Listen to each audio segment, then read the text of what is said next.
All right, everybody, welcome to another episode of our ongoing episodically modular series, Nuns, no, not Nuns in Space. Oh boy, I guess I'm in space here. There's nuns here. It's for our ongoing episodically modular series. I guess there was a pathway in my brain I didn't even realize was there. I just discovered a new pathway. This is our ongoing episodically modular, which means you can listen to it in any order series, The Adventures of Dr. Triangle and Isosceles. And I'm going to give you new, or you say, Scoots, I never listened to one of these episodes before. Don't worry, settle in. I'm going to tell you everything you need to know about Dr. Triangle and Isosceles, if that sounds good. So here, let's see. What do you need to know? Okay, so it's a story. It's in a world without math. I think that's what Antonio Banderas will say later. So there's a world like ours, or was actually this. They live in our world, alternate timeline, I guess, if you're being specific. And right around some point, and not that far from now, I think at first it started with people kind of like lowering the priority on math. They stopped believing in math. But then right aligned with that came this goddess, Discordia. And her major belief system is she's all about anti-math, or she's not all about math. She's all about getting rid of math on Earth. Particularly this takes place in the kind of Midwest of the United States.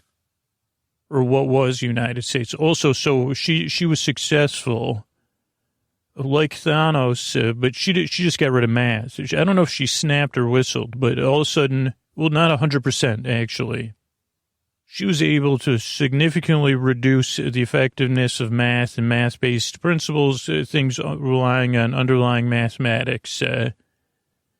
And not 100%, not all math is gone. So don't worry, hold on to your calculator, because there's more to come. But so some places where she was most effective, your calculator wouldn't work. You might not even be able to conceptualize simple math principles. Other places might have a little bit more math.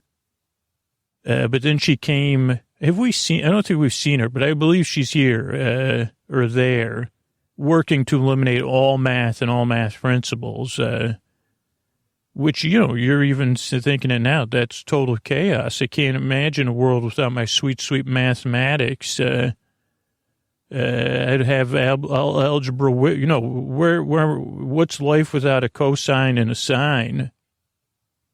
Talk about, there would be no more poetry, because what would poets write about, right? I mean, other than math, what else is there?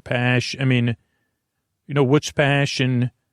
I mean, I guess I don't want to go too deep, because I was thinking, like, would you feel it, whoever that band was, would they feel like making love if there wasn't any math? I don't think they would. So there's a world without math. Picture the Middle Ages, and they even had math then, probably. I'm not a historian, but something like that. So the United States has been set back that far, and I think around the world, but you can't travel by plane, so you don't know. No internet, no telegraph, none of that stuff. So a world without math is a pretty simple world. But then you say, well, what's the social structure like, Scoots? And I say, well, that's part of our story. The United States is not United States anymore. Like, some places are behind a barrier, controlled by some sort of some system. I don't know if it's autocratic, but it's definitely not democratic. I'll tell you that much. I mean, how would you have a system of representation, right, without math? You just have someone that says, I'm in charge of everything, period. Maybe. So, but other parts of the U.S. are more like city-states or just people living. We've seen both. But don't worry, you'd say, this sounds bleak, Scoots. Especially you kids, you're saying, whoa, boy, I don't know how I'm going to go to, there's no more math at school tomorrow, huh? Yeah, Okay, I don't know, Scooch, you gotta pull things back. This is just too bleak for us. You mean no more math tests even, and no more math homework either.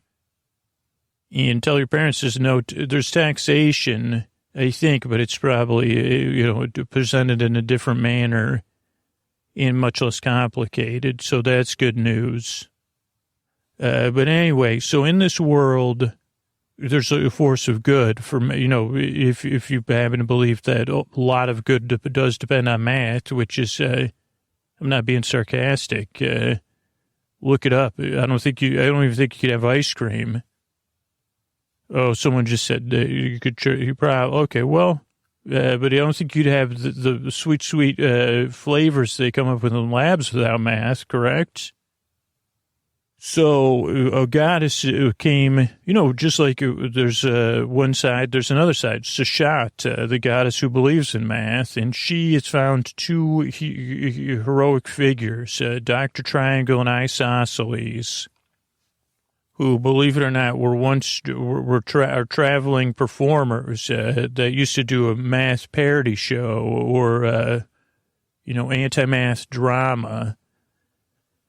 And so, but she chose those two to restore the principles of math to the world, go against the forces of discordia. That's our story, basically, is each episode's a procedural, with Dr. Triangle and Isosceles trying to solve something. In the current episode, they're behind the barrier that separates the federated states, I think they're called, from the rest of the United States or the Midwest. I think the federated states are more east, and they erected some big barrier. You know how that goes. I don't got to tell you about that. But they went behind the barrier, and now they're hiding out. They had tried to resolve one principle of math, and, discordious forces are on the lookout. So that's it. Let me give you the short version in case you're confused. World without math. Dr. Triangle and Isosceles are trying to restore the principles of math, one or two principles at a time. So you'll be able to sleep easy knowing that math will be there tomorrow for you.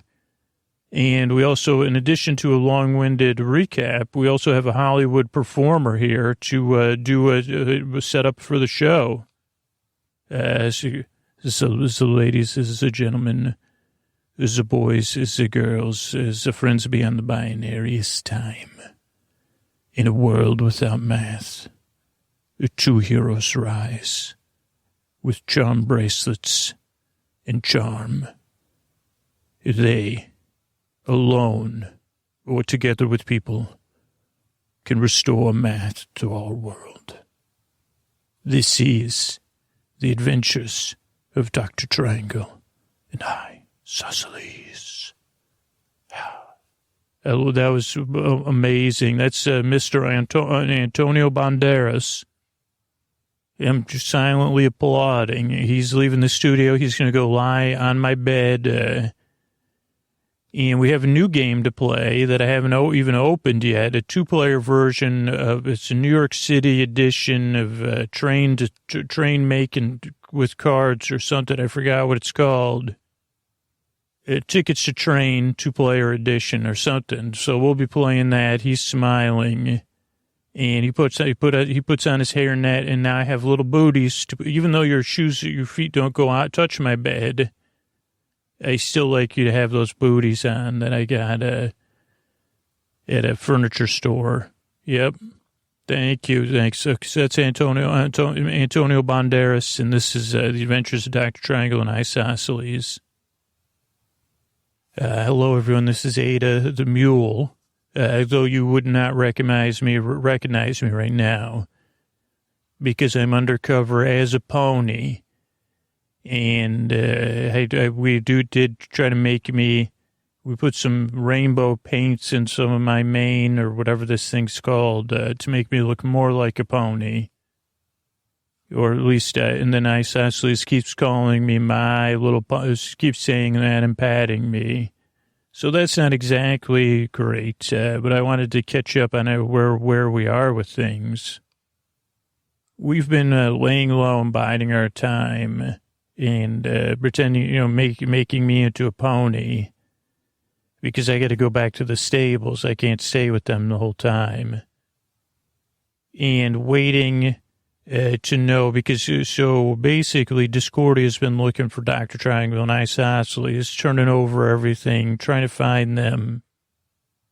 And they really stirred up trouble, I guess. And up until a little while ago, we were lying low, and the plan's to say, okay, well, we'll know when it's time to go. Should we go back? What does the shot want? It wasn't clear.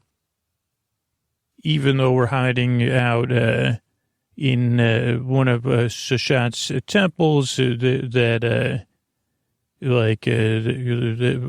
we didn't know when we were going to go or where we were going to go until we just got word. They're talking about it. They just got the word. I guess Dr. Triangle's just about to tell Isosceles. Okay, so, yeah, you're sitting down. Is this accurate information? The acolytes said that some of Discordia's or the official, you have a sister, and she's been they've taken her to one of Discordia's temples for safe, as a safe place for her with a lot of questions. Do you have a sister? Oh, which sister? Do you know which sister it is? Wait, you have more than one sister? I didn't even know you had one sister. Okay, where is she? It's like a couple towns away. Okay, well, they're just trying to draw us out of hiding. It's just it's probably just a rumor. I can't imagine. They didn't say. Do you know which sister it is? Is it Tanya? It is. That's who. You're right. That's the name. So what's your other sister? Don't worry about my other sister. Well, are we going to help her, or what are we going to do? I don't think we can. I mean, I think it's just. I don't think Tanya would allow herself to be taken in for self. She's a very independent sister, and I think we just wait. They're just trying to get us to there, so they can. It's a move. It's blatantly obvious. Oh wait, the acolyte. Okay, they've also offered a reward for any hidden stashes of food and secure locations. See, what did I tell you, Triangle? They're trying to flush us out, is the term. Oh, wait a second. How serious? 1 second, Isosceles. How serious is this? Wow, that's a big reward. So they're trying, and that's active right now. Okay, that's not good because those people are going to be looking for the my hideouts now too. So what are we going to do if they're trying to draw us out? But we have to. It's your sister, one, and I can tell by your eyes that you're just saying that. We can. We should just keep going with our escape plan to get on the other side of the wall.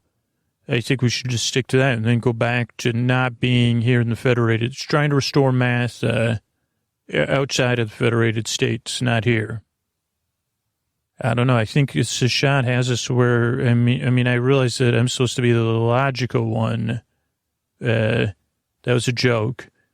Well, I don't know.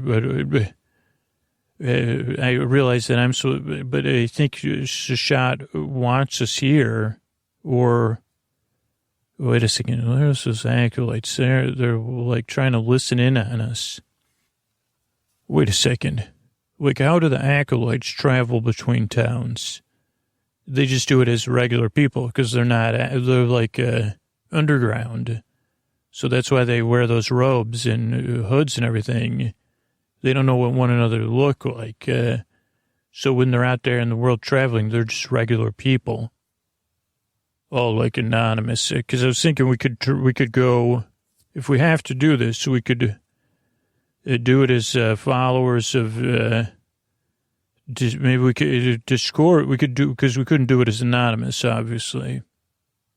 What about followers of Discordia? Like we could, because hiding out in the open's a great idea. That's the best place to hide. Yeah, we wouldn't be able to get in. By the time we got in to be a follower of a Discordia, we'd get figured out. It would take too long. They don't just take anybody there. Okay, well, we need some kind of distraction so we could get there. What do you think? I don't know. I just think, wait a second. Could you stand up a little bit taller? Hey, this is as tall as I stand. Well, pull your shoulders back just a little bit. I always thought you were, I was seeing something in your triangle. What is it? Well, I've never thought of you as charismatic, but that could be going with what we're saying. No one would be looking for you as a charismatic leader.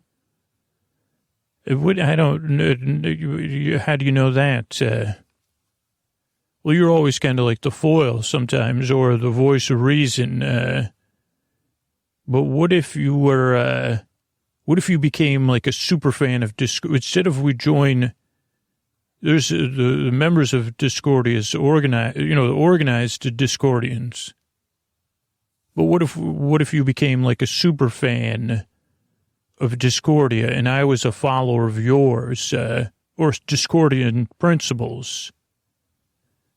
You're losing me. You'd be charismatic. You could be a charismatic leader of anti-math, your own anti-math group. Wait a second, like an underground anti-math group. Yeah, really hard, into it. Really anti-math. I'm saying. That is that's so simple, but I think I see your, or maybe it was unintentional, but so extreme anti-math. Yeah, people would buy into that. Then we'd have even more cover because it's simplistic. Yeah, this could be what Discord, this could be what Shot wants. Because a lot of these movements is you try to, like if math was on a spectrum and you wanted to push things all the way, against math, a lot of times it's not a spectrum, it's a circle. And then you start to push around the other side. So we could actually bring people back to math, I think. I don't understand what you're talking about. It's kind of like, I don't know if it's like a mirror, but if you, like people could start to dislike math so much and in such an intense way, that somehow they start to absorb math qualities. Back before the fall and everything, when there was just there was usually not just the two parties, but there was like two major identifiers, right? And sometimes people would go all the way to the far side and then go back around where they were reflecting the other far side. Okay. Basically, you would be a charismatic anti-math leader is what I'm saying. This other stuff, you've kind of lost me, and it would create a distraction. Maybe that's what you're trying to say. The only issue is that a leader usually is able to communicate things in basic terms, which you're failing to do. Yeah, but if I'm so far into Discordia, I could just be Discordian, my thoughts could be just totally chaotic. Okay, I think that. So then we'd just we basically be super fans, so much a fan of Discordia that we've moved past Discordia in our distaste for math. Yeah, and this could actually, even if what I said before didn't make any sense, it could really work for making people decide how they really feel about math. When they look at I could come up with some pretty strong and I'll try to keep it simple, or maybe I won't be. I think I could keep it simple.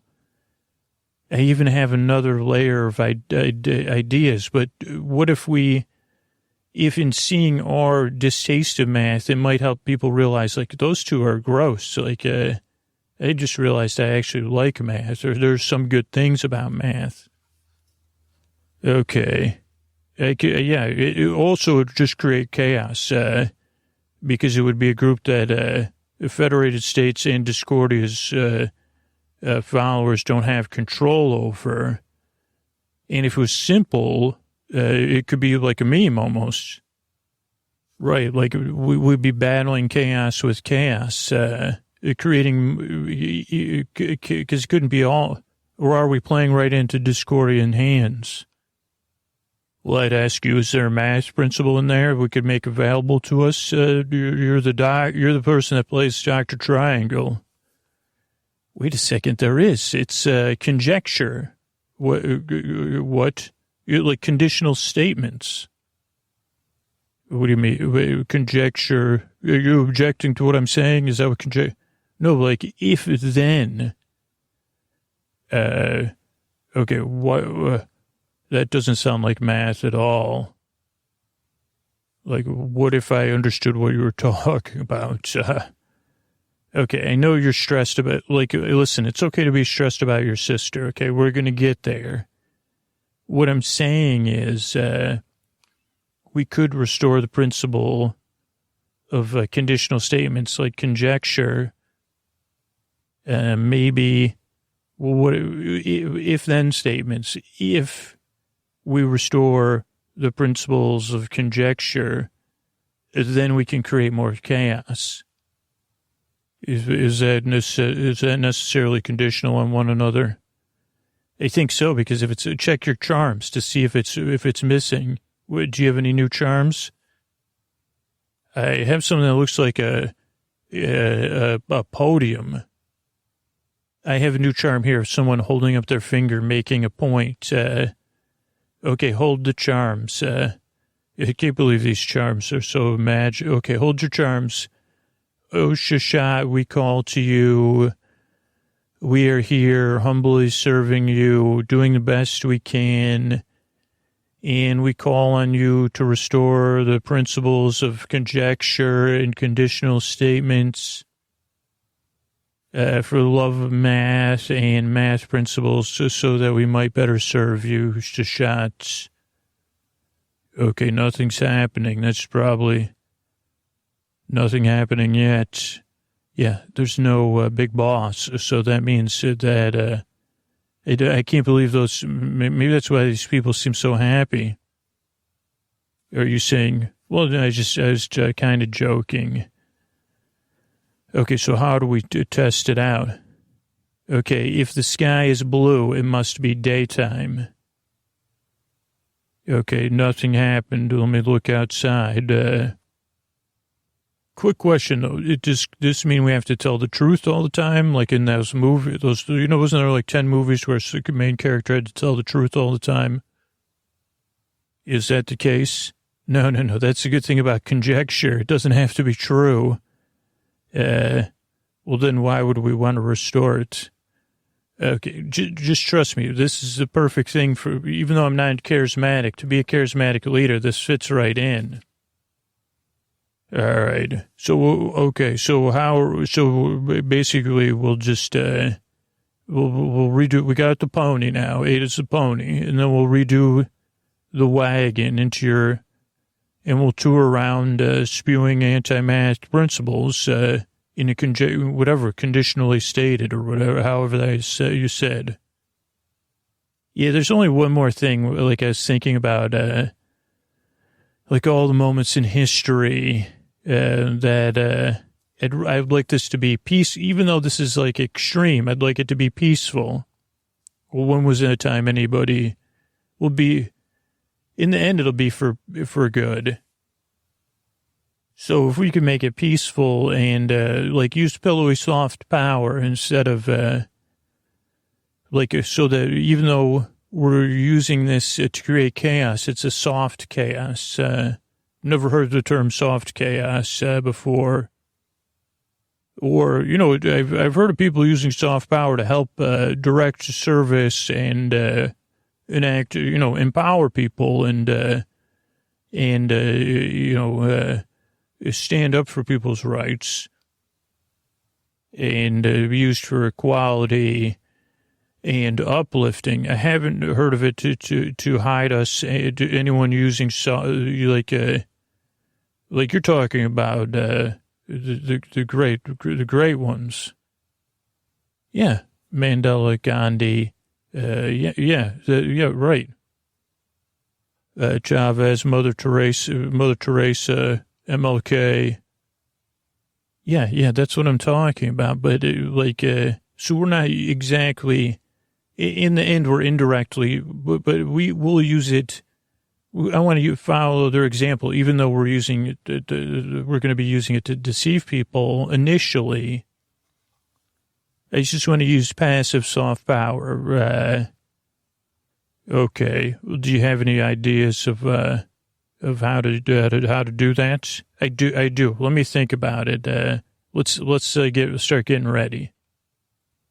Hey everyone, Ada here. So I got dressed up even more like a pony with ribbons in my tail and hair, and even painted a shade of powdery white, which made me sneeze more.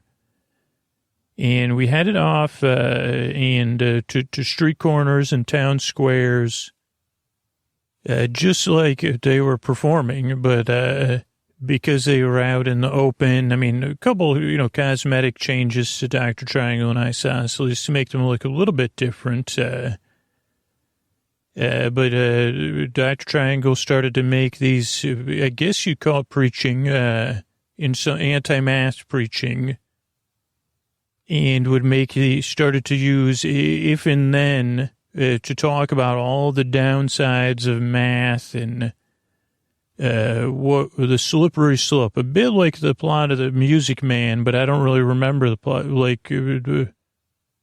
not necessarily that I remember the plot of The Music Man, and how important it was to keep the principles of math away from the children. And so he would talk all these if then speeches, which we'll get to, I think, we'll cover some of them.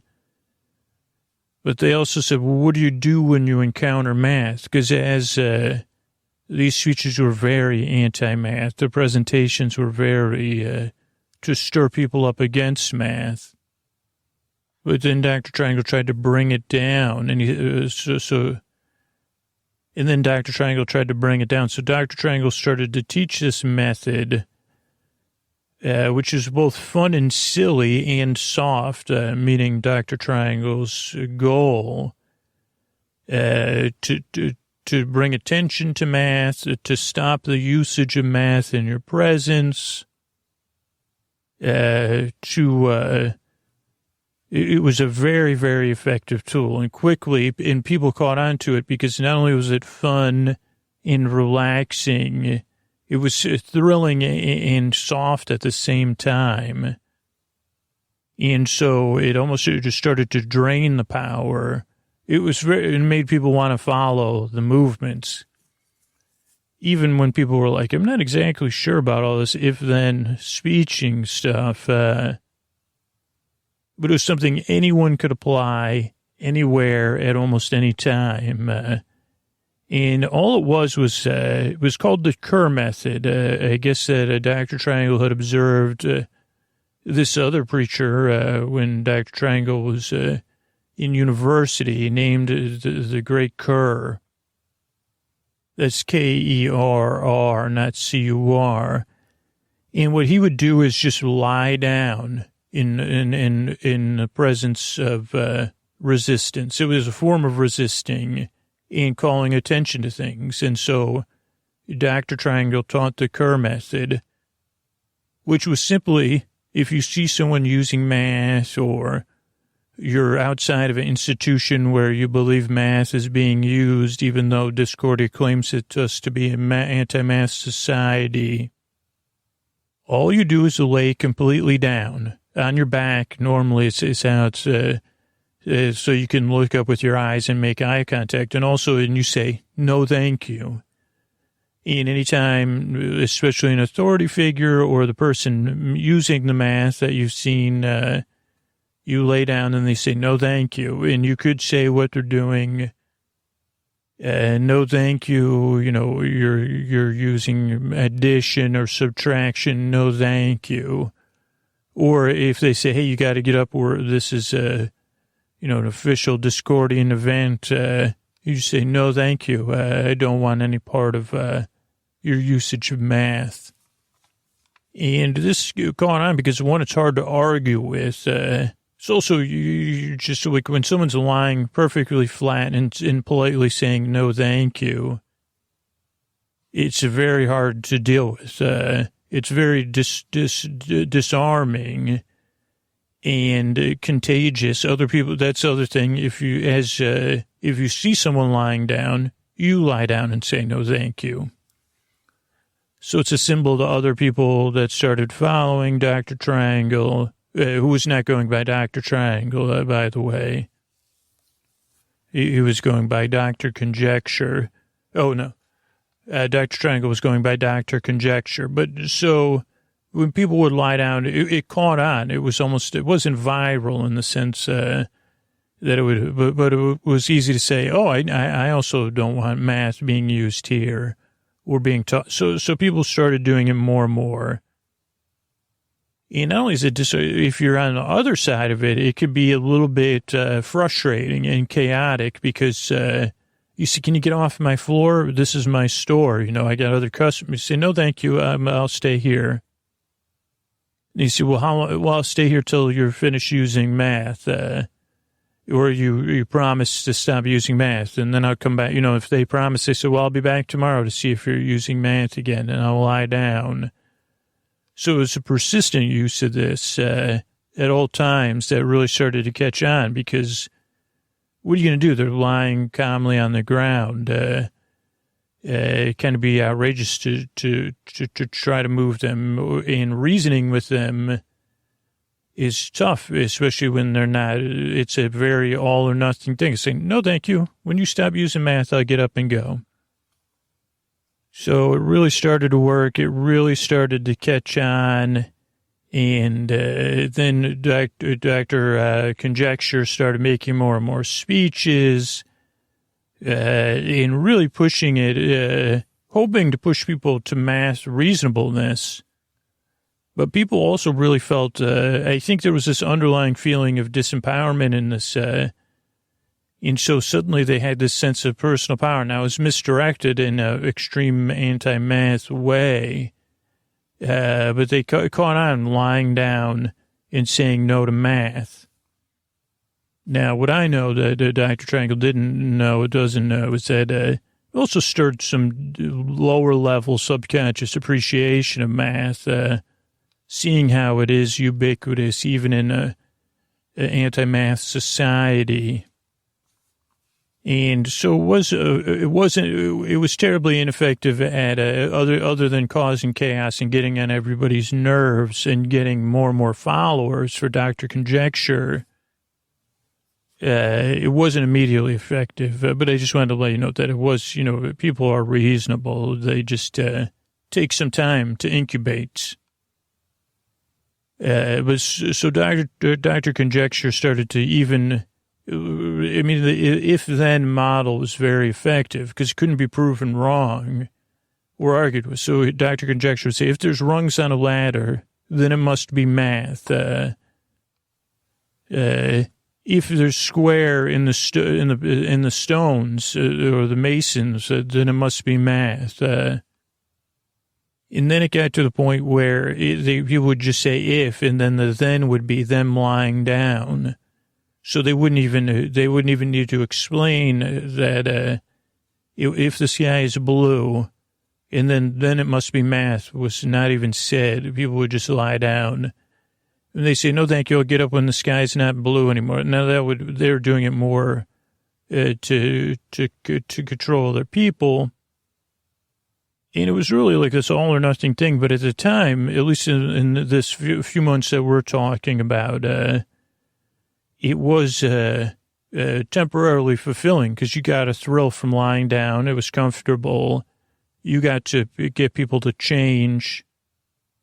And this whole idea of like inductive reasoning and disproving conjectures, that also goes along with these principles of math. It does need some subtlety, but when it's looked at in a basic way like this, it does tend to trigger this all or nothing response. Because you could also just say, well, it's not, it's just not there's not a lot of nuance. And that was where Dr. Conjecture was going for. But at some point they did start to get nervous because they were starting to get the attention of Discordia. This had caught on over a few months, as they were working their way towards the city, where Isosceles' sister was.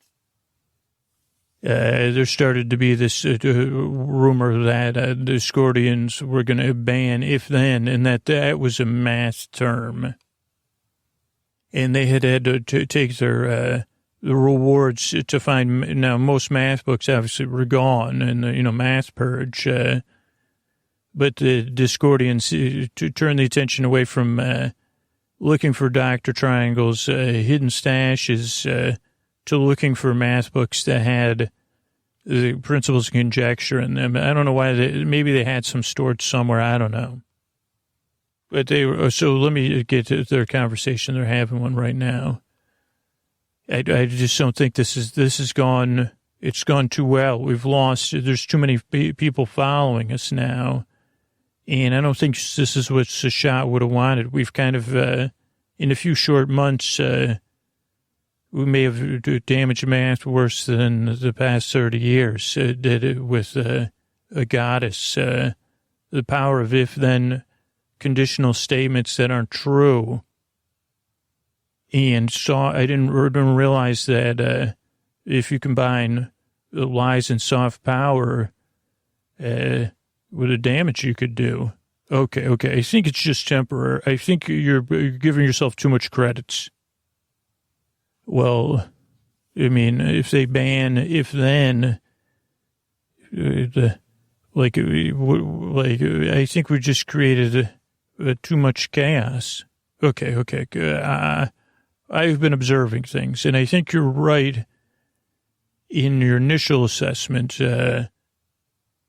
But I think we have to lean into our jobs. Why would, like you said when we started, why would Sashat have put us in this situation and restore these principles unless it wouldn't have worked, unless it was supposed to work, right? Like the tools we need to accomplish this mission are here. Well, I mean, I guess in some sense this is impeding Discordia's. Wait a second. Who is there anyone to speak for this, the reasonable side of things? That's what I don't see. Right. I mean, because it's an all or nothing thing. And I've been thinking about this, and I have a plan too.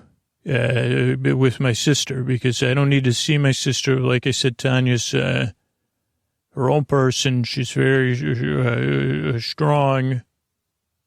And at first I didn't want to see her, but now I have an idea. And I think it'll take care of everything. And what's that idea? Like, how are we going to help your sister and help undo this kind of mess we made, at least to release some of the tension, right? I just don't want, I want to keep the power soft. I know what you're saying. I know exactly how to I know exactly how to fix it, so don't worry. So we'll tell my sister, we're going to go there. My sister will recognize me, but won't say anything. I will act like I'm your silent, your assistant, as I've been acting while you make your if-then speeches. And we'll just tell them we just want to go in and talk to the people you have here for safekeeping and make a presentation about, why Discordia is great. And we'll soften the messaging. It's going to take us 2 weeks to get there. But once my sister sees me and realizes that I stand for anti-math, even further anti-math than Discordia, and she sees me wearing this shirt that says, if then lie down, and then the shirts we made with the person lying down, if then lie down, then once she sees that, she'll be against all of it. Conjecture, she's contrarian and very intelligent. So either she'll just react and she'll say, oh, that's my brother, I believe, trying to convert me to some ridiculous thing. Either she'll realize the brilliance in our plan or she'll just be against it anyway. Either way. Also, she's very charismatic. So you're saying, okay, I think I understand what you're saying. If we present this to your sister, then she'll figure it out for us. More or less.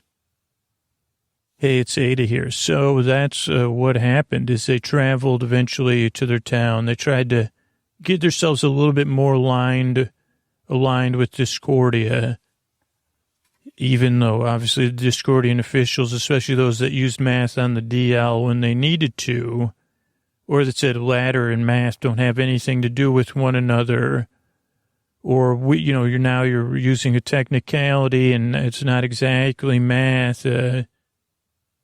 Physics is more science, those kind of things. They should just be, they tried to kind of take their tone a little bit more reasonable, but their followers were still kind of already having this moment of, what did we get ourselves into? But I do like lying down and saying no thank you. And so they reached the place of safekeeping where, for the privacy of Isosceles' sister, I'll just retell it to you. But they went there and they got the permission to make, to tell, they say, oh, this is why Discordia is great. Maybe you're here for safekeeping because you don't believe in Discordia, and to be grateful for the chaos and all those things and to serve Discordia. And the math is, we do need to work together to remove all math principles from our world. At this point, Dr. Conjecture had said, well, this is the sensibility side and we're the emotional side. We're the more impulsive side of Discordia. And so when you see these things, you need to lie down and you say, no, thank you. And, yeah, we got a reputation for being a little bit too on far edges of chaos and anti-math. We're trying to bring it back down. And Tanya quickly realized that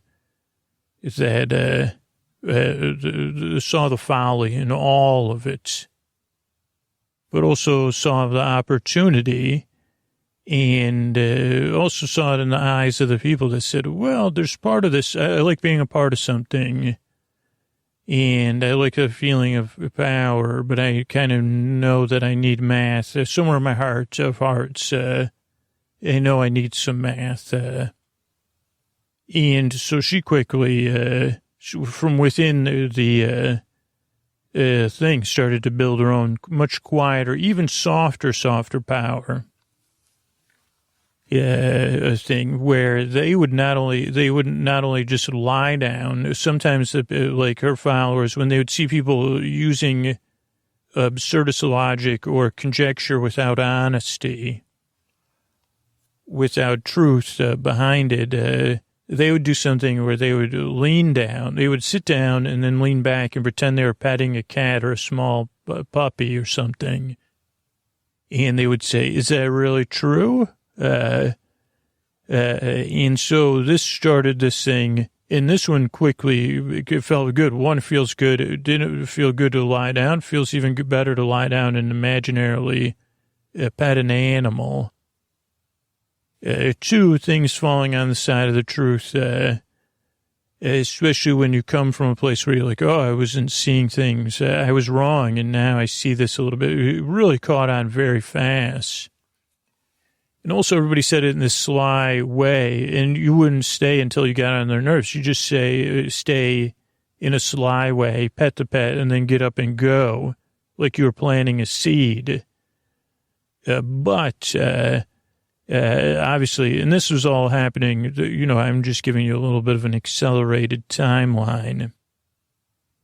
But eventually, Tanya and her followers, as they quickly grew, wanted to connect with all of the majority of Sashat's followers were on the other side of the barrier.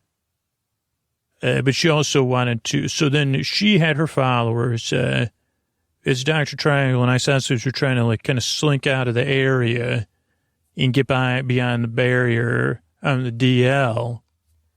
She had her followers say, "Hey, why don't you come with us without their, you know what I mean?" She had them take her followers borrow Dr. Triangle, Isosceles, and myself, Ada, in our wagon, and she's placed us in an undisclosed location outside of the barrier for safekeeping, and that's where I'm resting tonight. I got plenty of hay.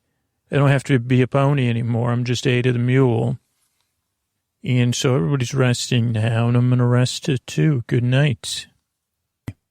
All right. Hey, everybody. Welcome to another episode of our episodically modular series, The Adventures of Dr. Triangle and Isosceles. Now, if this is your first episode, don't worry. Or if you said, well, Scoots, it says it's episode 8, but I only listened to episode 2. Oh, don't worry. I'll catch you right up. You're in a safe place, remember? Even when it comes to barely serialized stories, let me put your serialized concerns at ease, because that's my job. So I'm going to give you all the information you need to know. The Adventures of Dr. Triangle and Isosceles.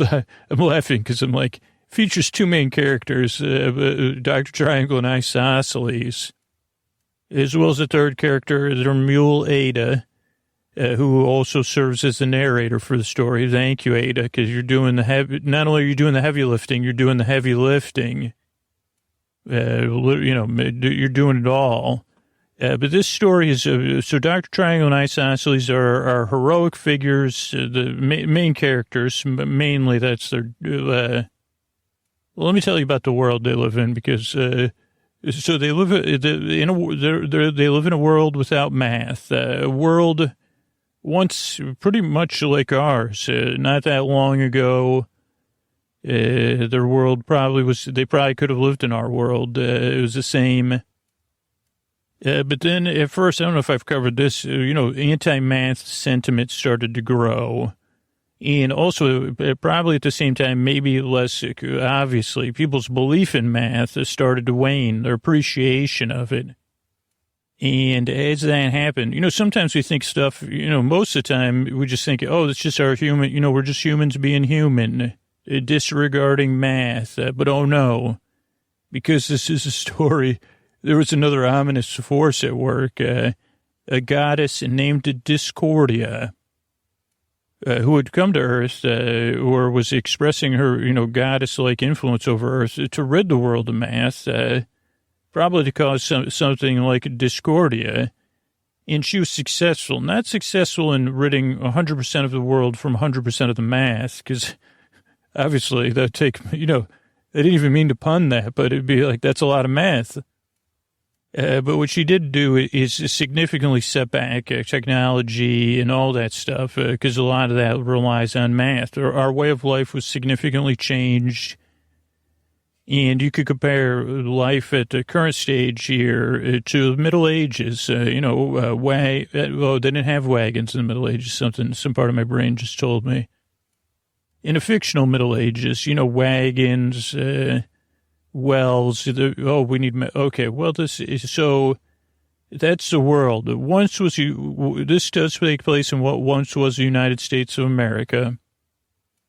Now a collection of holdfast city-states, affiliated areas and things. And so that's the world. Oh boy, I'm not talk about sleepy. Dr. Triangle and Isosceles in that world were performers. They were traveling performers. They made parody plays about math, and, they're particularly making light of people who loved math. And they kind of made a career capitalizing on anti-math sentiment, though they may have not been truly believers in anti-math. They did spend a lot of time making fun of math. That's why they have those names, Dr. Triangle and Isosceles. But then they met another goddess. Another goddess, of course, wanted to keep the world in balance, had a soft spot for math. She needed two heroic figures. Let's not question Sashat's judgment because she is a goddess. But she chose Dr. Triangle and Isosceles to restore math principles wherever they could to the world. And so episodically, or what is that other one called? Procedurally, what Dr. Triangle and Isosceles do is they go to an area, they observe the area, they try to figure out what principle of math is missing, and they try to restore that principle. Because usually it's a principle that gets in the way of people living their lives or progressing. They say, well, dude, let's get some of this. At some point, we got to get screen time back. Holy mackerel. Am I right? If any kids are listening, they're saying right for sure. So Dr. Triangle and Isosceles are traveling what was former United States. A lot of time they're spending in the Midwest, or the far, West, trying to restore math. I think that's pretty much it. Two traveling performers trying to save math, one town at a time, even though they don't call them towns anymore. Maybe. In a world without math. And also we have a Hollywood, a celebrity, a man who just had a film fest, and holy handsome. I saw a picture of you. I mean, you're handsome now, but this was a picture of you when you were younger, different kind of handsome. And congratulations. Ready to introduce our show is Mr. Antonio Banderas. Thank you, Scooter. That's very kind. As the ladies, as the gentlemen, as the boys, as the girls, the friends beyond the binary. It's time. In a world without math, two heroes or heroic figures. So thank you, Scooter. Two heroic figures must stand for math, one town at a time. Welcome to the adventures of Dr. Triangle and Isosceles. Wow, that was whatever the positive version of the HUANTING, that was holy cow. That's Mr. Antonio Banderas, who's going to be laying in my bed. You could actually, believe it or not, I have a little present for you, Antonio. I have a game of Color Cue, whatever it is, set up for you to play while you listen to me record the podcast. It's long. Oh, I didn't think about this, though, because it just like, maybe you should just mentally play it, though, because moving the wooden pieces might make a clicking. So maybe it's just for you to contemplate, or I guess you could play it. You could see how silent you could be. Thank you, Mr. Antonio Banderas. This is Dr. Triangle and Isosceles, The Adventures of. Thanks, Scooter. This is Ada here, your trusty narrator, and beast of burden. And my burden doesn't feel so heavy, but it feels important, and that's telling you about what's happening. I don't know when you last heard from us, but we were swept away by Isosceles' sister. And in a mystery, we were unaware that where we were going and where we were swept away to. And it was a long but comfortable journey. We did so no worries there. Holy cow, they love mules. They know how to treat a mule. I could tell you that. So Ada had plenty of water and room to roam. And I knew where we were going because we crossed a vast desert, what some would call a land of waste, but really it's not if you know anything about the desert biome. But to the human eye, but a land without a lot of water, without a lot of food. We traveled across that land to a desert oasis, a town that doesn't really exist in your world, a confluence of places, a giant underground aquifer, but way out in the middle of the desert, way, way out.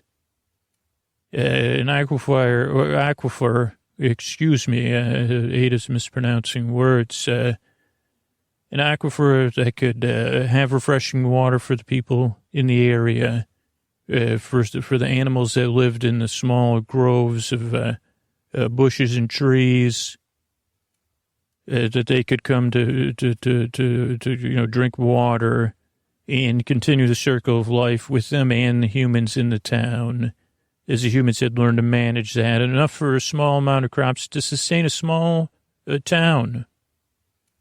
This was an oasis with a village nearby.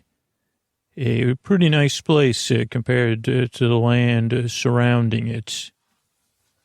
And that's where our two heroes have woken up, and they've been, strolling the town, taking it in, and getting a lay of the land. I'll turn it over to they're strolling. Okay, so I guess this is pretty nice. They seem to have, as long as they keep things in balance, they don't overdo it. The people here, this is like a desert paradise. They have everything. This is really, really a great place. Right, but so my sister just left us here. No. Are you going to open the letter she left? You don't have to read it near me. I'm sure the letter explains everything, but I'd love to hear it if you would read it.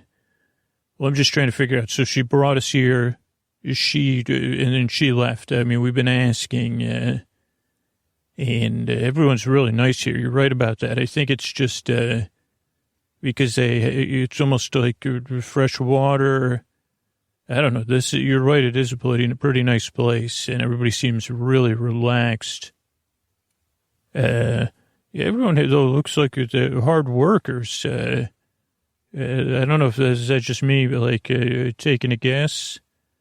Well, I don't know. Maybe it's your subconscious. But can you open? Okay, so this is a letter from my sister to me.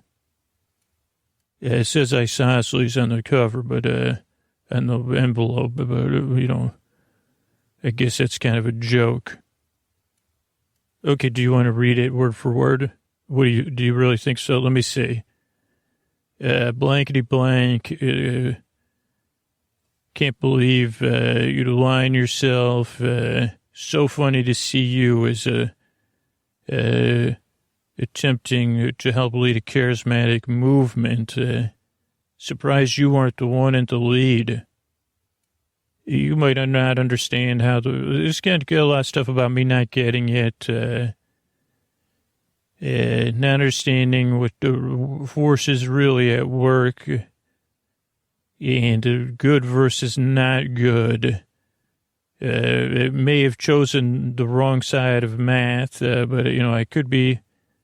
So she's placed us here for safekeeping because sounds like she's going to go out there and save math. I don't know if she's working for, it doesn't say anything about Sashad in here, though.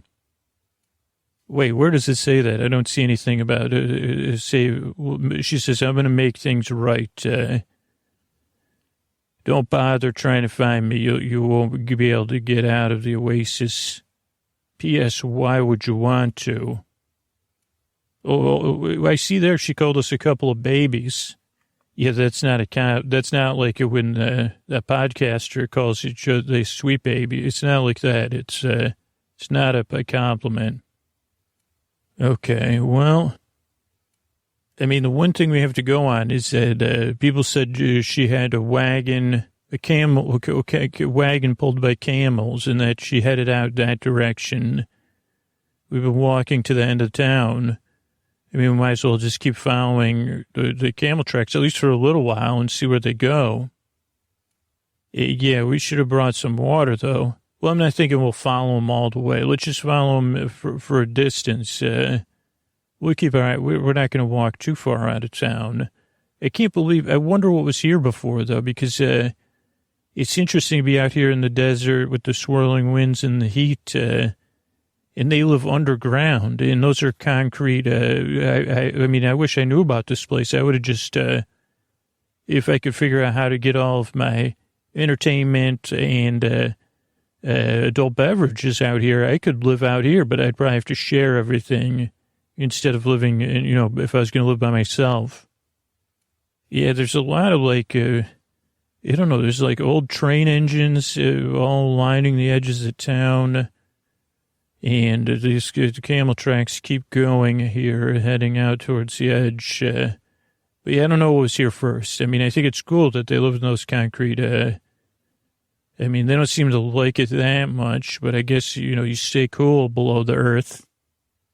And, then they have the tents on top for whatever the daytime or, I mean, do you think who was out here, back when it was the United States? You think that it was some sort of, I don't know, it seems to have just served some purpose. I mean, I cannot remember, I mean, maybe I wasn't aware of a giant desert aquifer, but it would seem like there would have been more development around here, that would, so it must have been privatized or, because otherwise it'd be houses in, at least the remains of a golf course, unless it's all under the sand here.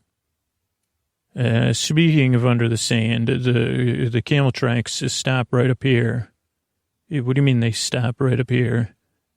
They stop. There's the end of they just stop. There's no more tracks after this. I mean, that's strange because the dust is filling in, but it's not, it wouldn't have filled in that side. It's like they just disappear. Well, do you think she got picked up by a plane or something? I doubt it because I haven't seen any planes in 25 years, at least, or give or take. I can't remember the last time I saw a plane or anything flying. What about remember that Lord of the Rings? What about a big bird? Okay, have you seen anyone fly? I mean, I'm not trying. Have you seen anyone flying? And it could. I mean, it's possible. But I kind of think it's hot though. It's hot out here. What's this under the sand though? There's train tracks. That's what all these paths are. Oh, so there's a train track leading into town, just buried under the sand, and leading out of town. Yeah, we could try to brush off the sand off the train tracks. What are you thinking? Could we build our own train, like one of those cartoon push up and down train cars? I mean, we could. I don't know. I mean, we could probably see what we could put together. We could see that. I mean, I don't know. Why wouldn't we just stay in this? What's the hurry of getting out of here? If your sister said she's going to take care of stuff, and we have everything we need here, and she said to stay here, and she seems like actual, leader. I mean, she had all those people with her. Logistically, she has a team. Maybe Sashad already knows about it. I mean, even though she didn't mention Sashad, so I don't know if she has, her own charms. I mean, I'm not too worried. I'm just worried about, if she got out of here, we should get out of here. What was it? You were, didn't you have some conversations with people? Yeah, every time I asked, how far is the desert? They said, too far to walk. And then I said, how far was Ada in a wagon? And they said, you'll never bring enough you'll never be able to carry enough water for the three of you. And I said, well, how far is it? How much water would we need? And everyone said, no idea. Even though they have those, they have those towers with telescopes. I don't know if maybe that's for watching the stars. Yeah, but my sister made it out of here. So we just got to figure out. I mean, there's a lot of camel tracks. Excuse me, did you see a wagon drawn by camels? Yeah, sorry to interrupt you. I'm Isosceles. Yeah, new to town for sure. No, I haven't. So you swim in the aqua? You can swim in the aquifer. Oh, because it's so deep and the water's churning up from the spring below or something. Oh, you boil your water. Well, yeah, I hadn't thought about swimming in the aquifer. Thanks for letting me know, because I had cupped my hands and drank out of it. No, I was saying, did you see a bunch of camels pulling away? Oh, you did? A lot of camels. How many camels were pulling the wagon? No idea. Was it like 1, 2? How many people? You don't know. Okay, well, okay, I'll see you later. Thank you. Okay, well, they don't seem to, they don't seem to care, but we're going to get out of here. I'll work on, like, what we could do is, if we just load up, if we make one of those there's enough train parts. This must be some old abandoned train depot or something.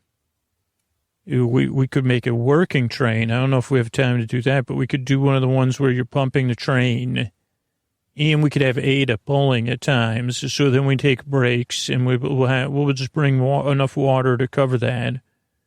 Or we could have, like, Ada following with pulling the water.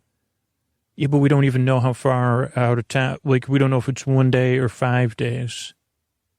Well, we could estimate that with what data? Like, I don't even have any idea how to measure how fast we'd be going. And then we'd have to figure out how much water, you know what I mean? I don't think you're being reasonable, Isosceles. Oh, so you're just going to so that's it. You got what you wanted. Look, we're just going to stay here. I guess it worked out great for you, huh, Triangle? Well, no, for both of us. So your sister didn't say she'll never be back. She just kind of, was diminutive and didn't realize that we were also trying to be heroic. But she sounds like heroic, you know what I mean? And so why don't we just wait and see? I thought you had a more analytical mind, but don't worry about it. I'll work on, I'm going to work on getting out of here. You just do it. Why don't you just go live? Why don't you go swim in the aquifer? Go take a swim in an aquifer. That's what I meant to say. Okay, well, I'm just going to take a walk, and I'll see you later as I walk. Now, the thing I didn't tell him, Ada, thanks for walking to my side, by the way.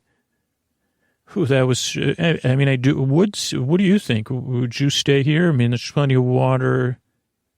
Did you just shrug? The thing I wasn't telling Isosceles was there's also a letter from me from his sister. And I sense that the frustration, but if we wait here, it's not just selfishness, so it's driven by that. It is that we have the charms, and if we try to leave with the charms, and if we only leave halfway, then the charms will be in the desert somewhere. I'm going to go up at this telescope thing and look around, though. Maybe, I don't know why I didn't think of it. Maybe I could, okay, climbing up. Don't worry, Ada, I'll talk loud enough for you to hear me down there. Now open up this letter.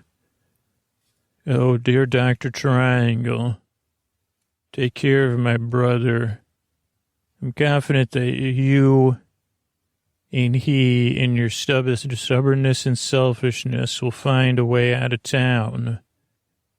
More important than that is to keep the water.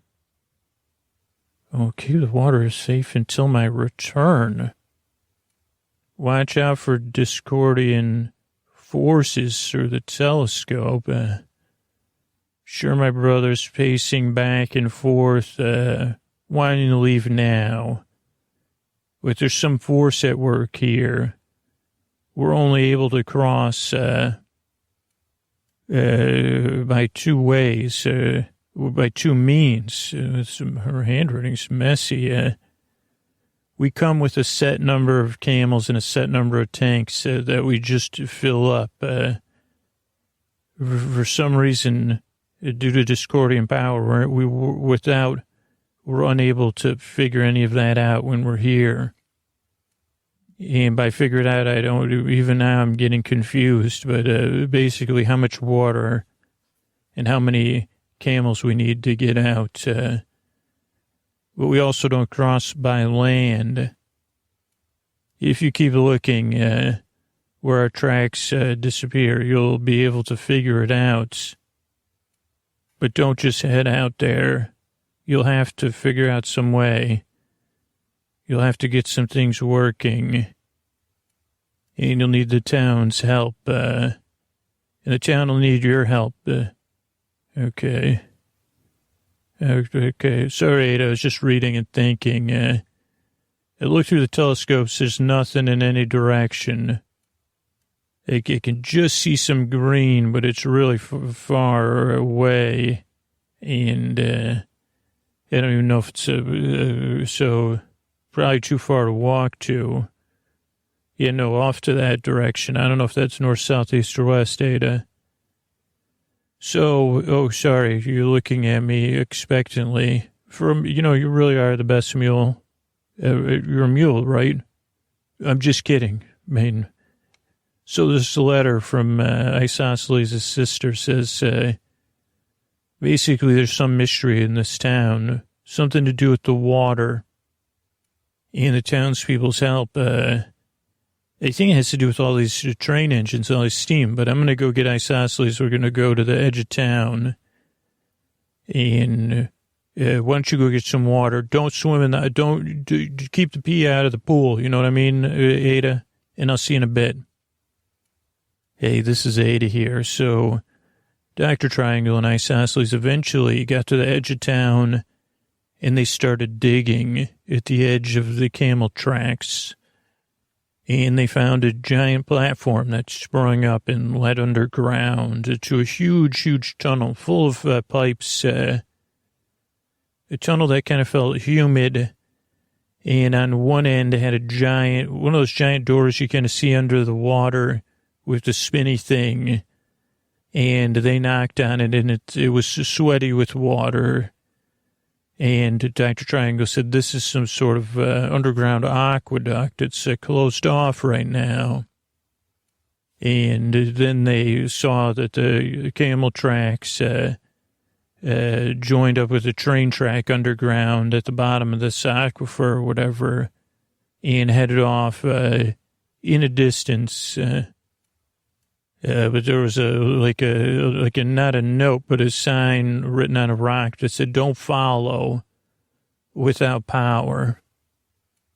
And then we started to notice that the water, the giant door with the water had the pipes coming off to it, some for water and some that were hollow. And then Dr. Triangle and Isosceles started to figure out that the trains in town, the engines, they were all interconnected. The steam, they weren't really train engines necessarily anymore. They were, creators of steam. And then instead of the steam driving the wheels to drive the trains forward, most of them went into these pipes, went into another underground area, separate but close to the aquifer. And we started asking around town and eventually realized that most of the people here at one point in their lives or another, anyone that had been around before the end of math, they were experts in steam and trains, but they didn't care anymore. The more we asked, they said, oh, don't bother. We asked, well, how have you ever gotten any of these working? No. Where do these go? We don't know. Why bother was the main answer. We have everything we need here. And then we found great stores of coal underneath the earth. Huge development underground. Very, very, very well made and built to last centuries probably. And other steam, we found a lot of steam engines. We started to realize that not only were the steam, they were not only to drive and pump water, but to provide steam heading out of town. We found even a small train that we could use if we could get it going to put on the tracks and head out of town like a two-person train. Things don't get publicized like that. And in another underground area, we even found what could only be described as great boilers for concentrating steam somewhere. Even solar boilers. A lot of technology we found. But the point was no one cared, and Dr. Triangle and Isosceles don't know when, they started trying to tinker in steam, and it didn't seem fruitful. So they started begging the town for help, but no one cared again. And Dr. Triangle was going up and checking around every day with the telescopes, since that's what the letter said. And then one day, Dr. Triangle came down and asked if anybody had been to the one green patch far, far away, but, be able to see through the telescope. This was a big telescope, by the way. It said there's an army gathering there, just flying the flag of Discordia, or, random tattered flags that, are discordant. Which leads me, they have a Plaid and a Paisley flag with neons and browns and pea greens. So that's a Discordian flag if I ever heard of one. And they're gathering there on that green thing. Can see the campfires, at night. And still the people in town didn't care. And they said, of course, they'd want to get this for Discordia, water, steam stuff, who knows what else. They're going to come, but still everybody kind of just lied around town lackadaisically. And so let's go to this brainstorming session. Dr. Triangle and Isosceles are actually trying to brainstorm. Okay, let me cut to them. Dr. Triangle, I was wrong. You're right. We get I don't know how we're going to get these people motivated, but I think it needs to be through the theater. Well, I mean, nothing else has motivated them. But what do you think about what theater are you talking about? Steampunk stuff. What if we show them how good they're like a world of steam? Remember Steampipe Alley? Yeah, that didn't have to do with being a steampunk. That was a TV show for kids. Yeah, Mario Cantone. What if we took that and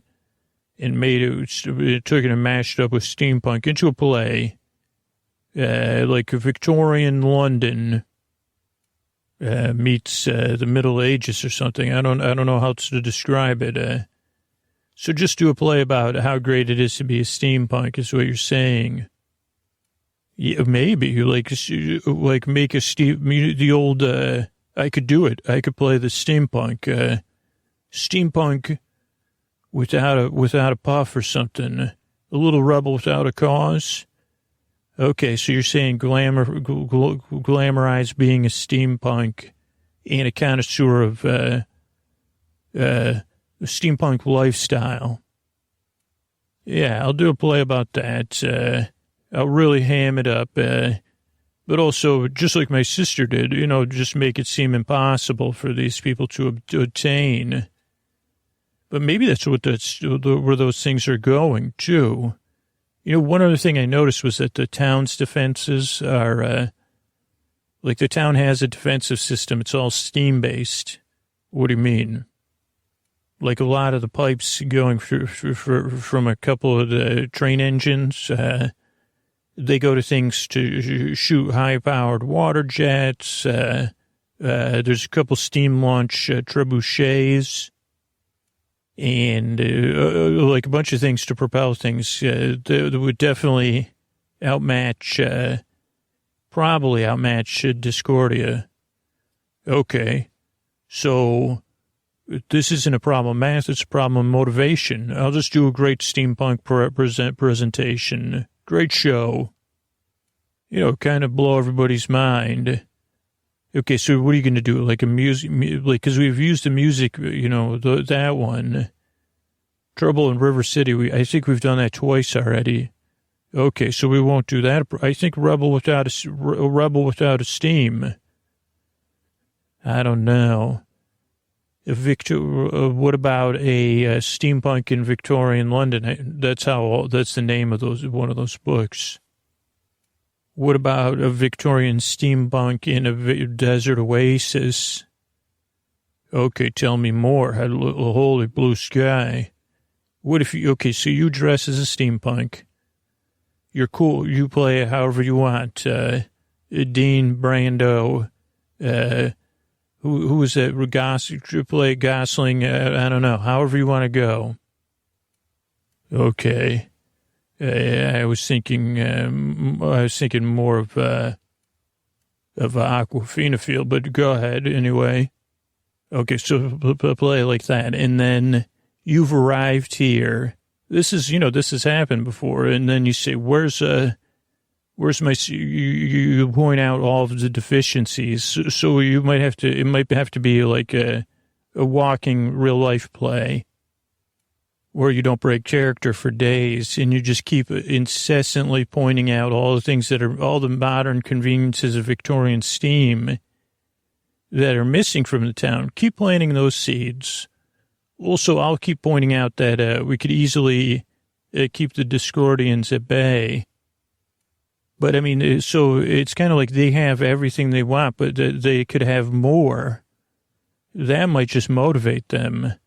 And just go ahead, be like, oh, how do you, how do you blow cool air?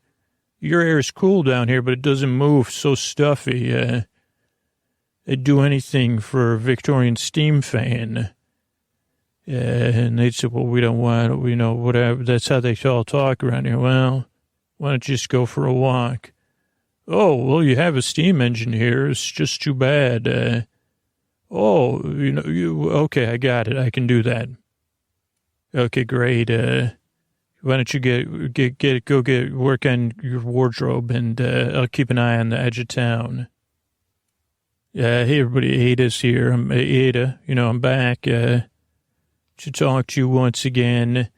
And so Isosceles did become a Victorian steampunk and oasis town and made the play. And like some great art, was both inspirant and an irritant at the same time. And people in the town did start to tinker at the steam engines, especially the people whose nostalgia was reawakened by they said, well, I don't understand how you'd make toast with steam. Philobotomo or whatever, I forgot what name Dr. Triangle's or Isosceles has been going by. Because I have to tune it out. Because for me, it's not an inspirant. But they said, well, this is how you make a toast with steam.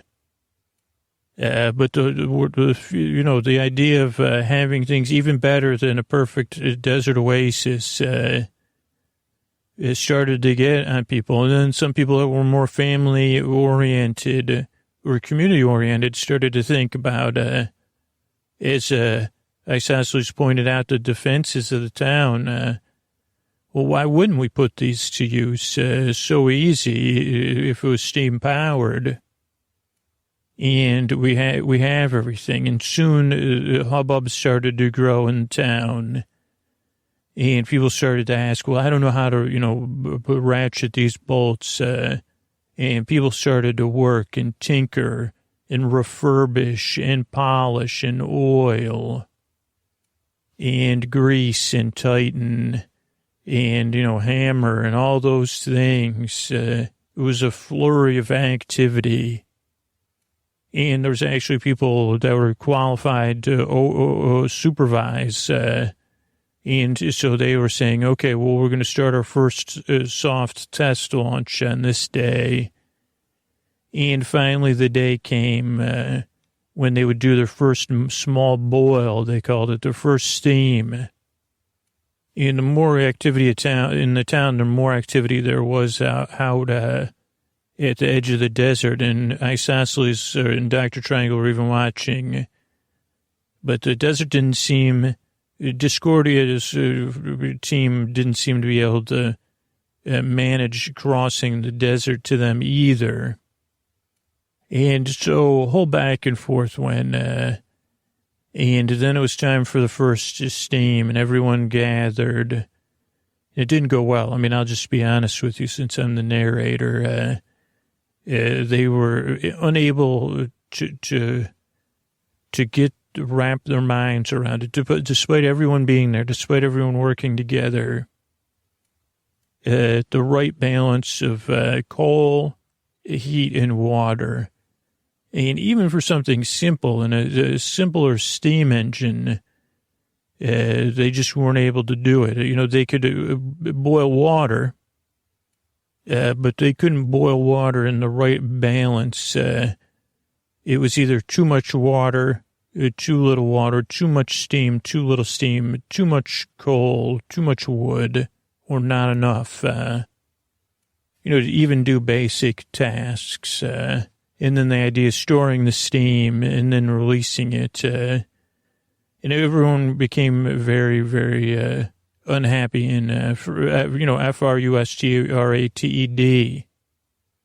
And so they, Dr. Triangle and Isosceles, the rest of the town was hung their heads, but they looked at one another. And okay, so don't worry, everybody. We're going to work on this for the love of steam. That was the catchline for my character.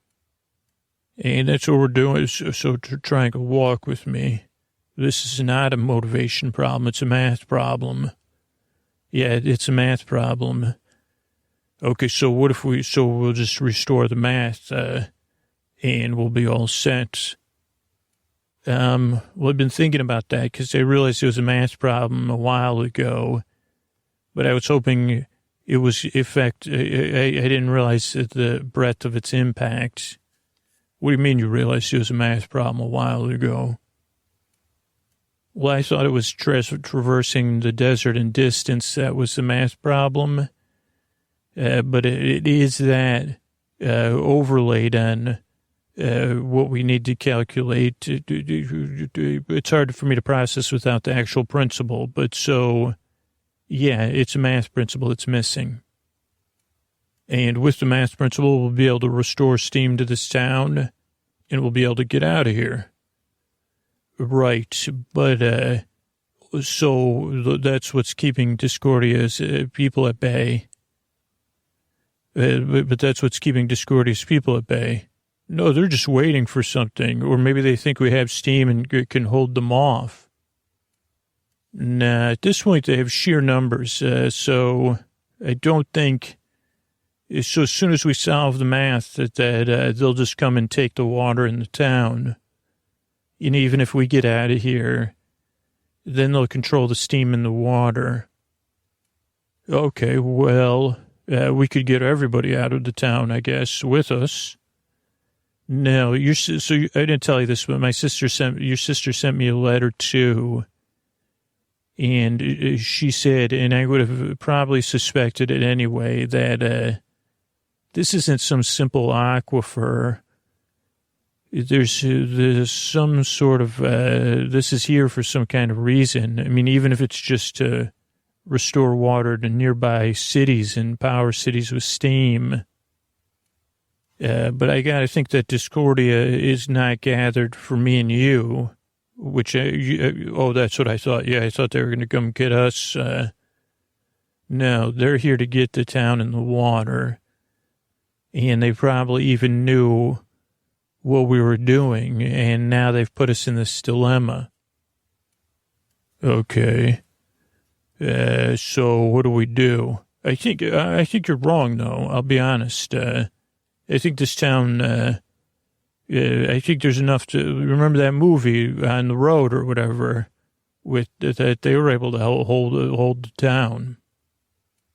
That wasn't the name of that movie, but I don't know. I mean, if we restore the steam, and we'd have to have everybody ready. Okay, but you know the math principle? I mean, I'm pretty sure it's a conversion thing. Because it's like trying to watch, because if you try to watch some of those, the gauges, no, I've been confused. Okay, here's a question for you. What if we go get that mini steam engine? Well, actually, everybody went back home. So, look, it's just sitting there in the middle of town by itself. There's even a warm fire. What if we restore the math principle here? And we don't do, then maybe it buys us enough time to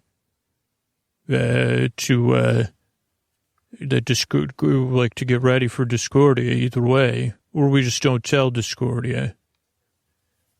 That's an interesting idea, because they have been testing the, okay, like, so we could restore the principle without them knowing about it if we don't do it, obviously. Okay, I'm going to get the steam engine ready. You restore the math. Do you have a charm in mind? Yeah, I have one that looks like a tea kettle. What do you have? I have one that looks like a bit of a furnace. Okay. Discord, Shot, we call upon you to restore the principle of ratio rates and conversion. Oh, wait a second. We already asked. It's too late, because we already we did that in another town. Doesn't mean it can't be missing in two places. Ratio rates and conversions, Shot, I already asked. Yeah, that's not good, because... Okay, so what do you think? That giant train over there, it's turning into a giant steam woman. It's a steam gal, I think that's what it says on that's the name of the train. Oh, boy. She has a top hat. She's got to be like 30 feet high. What is she doing? Well, she's just standing over us. I think she's building up steam. Okay, so at least we have some time. What are we going to do now? Well, here's the thing. They're going to be able to see that probably out there. So that's not good. Also, we have a giant, I think she's more like 70 feet tall, steam woman, steam gal. And once she builds up enough steam, then, like, luckily she didn't come pre-stoked, because, but she'll probably... Either way, that we're in trouble and the town's in trouble, and we don't really have a way to get out of here still. Okay. Oh, she's looking at... hi, steam gal. I think she just made a choo-choo... Tried to make a choo-choo sound, but she doesn't have enough steam. Okay, here's an idea, because you did such a good job as with that Victorian play. What if you do a play for steam gal? I figured out the principle, so I knew it was one or two math principles, so I know what the math principle is. I'm not going to mention it right now. But what if you do a play with steam gals? See, everybody in the town's coming together, like talking about how these are all other steam-based beings. We're all steam caretakers of the steam. And who knows what this is great, if we get all the steam running in this town, what it'll even do. Other than help distribute this, it seems like endless aquifer to other places that might need water. But teach, what if you do a play while steam gal's getting her thing built up? Kind of, it's like she just came into this world. Maybe that's one of these things with these bosses we've been dealing with. Since she's not instantly against us, you win her over. Then win her over, show how much, I realize you're going to object, so I'm going to finish what I'm saying is, win her over, show her how we care and tinker for steam, then, and how we got to defend ourselves against the takers of the steam. Make sure to put that in the performance, okay? Takers of the steam, got it. But that was the bureaucrats in the Victorian era for me, for the other play. Okay, whatever it is, that's fine. But show her that we care for Steam, because then we restore the math principle. She'll, well, hopefully we could repair her. Then she'll be even more in our good grace. We'll be in her good graces. We'll have the defense, and we could send her out to help keep this area Discordia free. Huh? So you're saying we'll restore the math principle, we'll probably have she'll deactivate, but we'll reactivate her. Well, yeah, you got to connect with what's deepest in the fire, the real fire within her heart, her steam heart, not just the coal. You know what I'm saying? You really have to do a performance that's so legendary that you find the spark within her. You like the all spark. Well, that's, yeah, sure. And then we'll be fine. Then, we'll have the town. We'll be able to leave the town. All right, I'll get to it. You get to it, I'll get to it. Right, okay, go. Why don't you go get changed? Hey, Ada here. So then Isosceles put a kind of a performance, another performance in the round for Steam Gal. And she watched with her childlike incandescent eyes, and Dr. Triangle helped Isosceles, all of the people of the town. They already had a soft spot for her, I guess, because of their connection in their past lives to steam and steam engines. And that she may have truly been the first steam-based being ever to become to sentience on Earth is an exciting thing. But then to know that as quickly as she came, that once she built up her full steam, she would probably mess with the town. And what they didn't quite realize is that worked out is that the play was going really well. The Steam Gal seemed to be interested in a life of a steam-based community and refurbishment and regular maintenance and all that.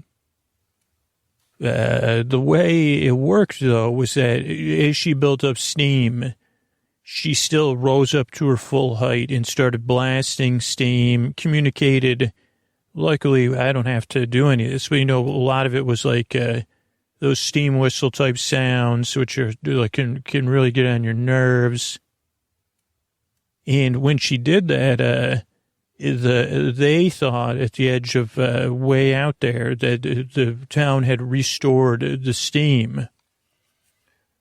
And so the Discordians started going out and trying to traverse the desert without the proper calculations of what they would need to traverse it. And so they kind of got stuck halfway.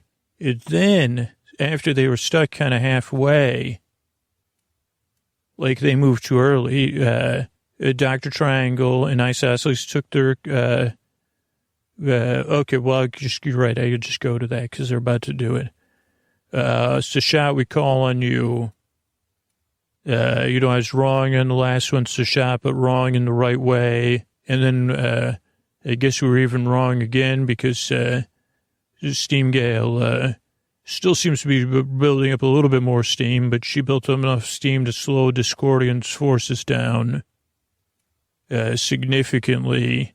But we call on you as we hold these charms to restore math to our world, one principle at a time. The principle we call upon here, missing from our world, is the ability to deal with quartiles, minimums, mediums, the first and third quartiles. So we call on you right now to restore the principle and the usage of whisker plots to our world. Sashat, in your wisdom, please do so. Okay, there goes Steam Girl. Okay, everybody get to work on Steam Girl. Steam Girl, Steam Gal, I'm sorry. I should just read the side of the name of the train. Steam Gal, if you could hear me, I know I could see something deeper than steam in your incandescent eyes, and you watched that whole play I did. And I'll tell you a story about a steam heroine who was, oh, wow, her eyes, you guys are already, oh, because you're able to read the, oh, I didn't realize you had those paper guides to how much steam.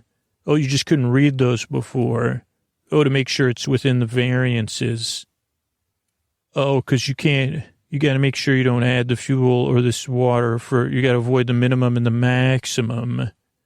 Oh, so that's what a whisker plot does? Oh, these are gauges which work in a similar way. Interesting. So you're already Hi, Steam Gal. It's me, Isosceles. You went for a little sleepy poo, but it was just a second, and we're getting the steam back to the town. And we are going to have to, once you're at full steam again, Steam Gal, we're going to have to ask you to go out to the edge of the town, because the Discordia, of course, has a backup force waiting to come here and help us take care of your home. That's right, a home. You're right. Just this is your home, Steam Gal. Oh, you want to put me on your shoulder and do that? Well, I don't know if I prefer going out to the... Oh, wow, those steam trebuchets really do work.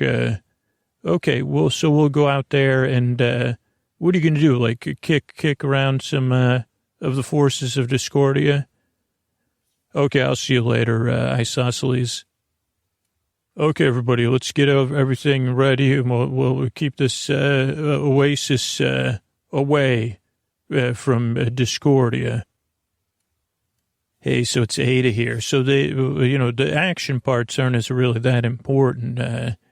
What you need to know is Steam Gal and the people of the oasis and use the power of steam to send Discordia's forces away. Of course, once they saw Steam Girl, almost no one was interested in trying to get across a barren desert anyway.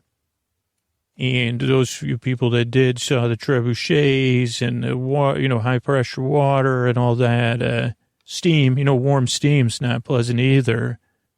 And they said, no, thank you, Discordia. This isn't winnable.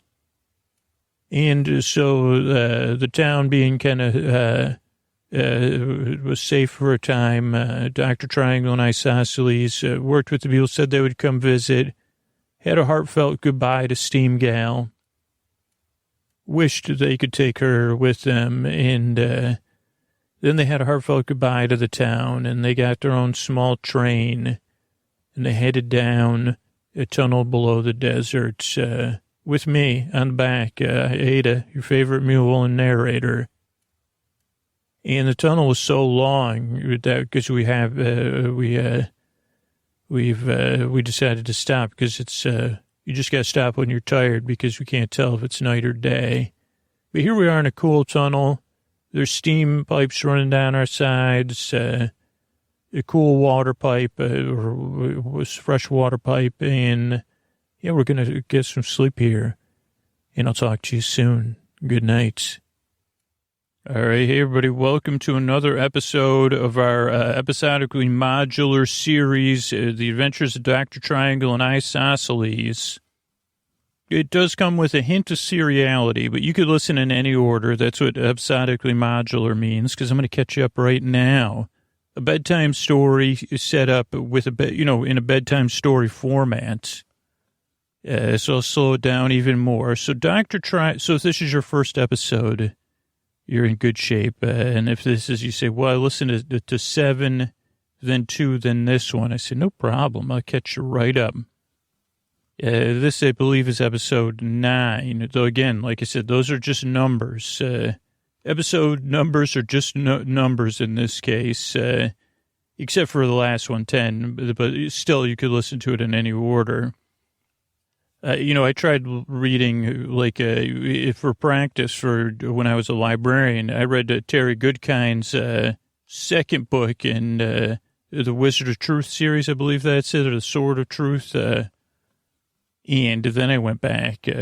So I don't know what that has to do with that. Sorry, Terry, by the way. Don't know if I was supposed to do that.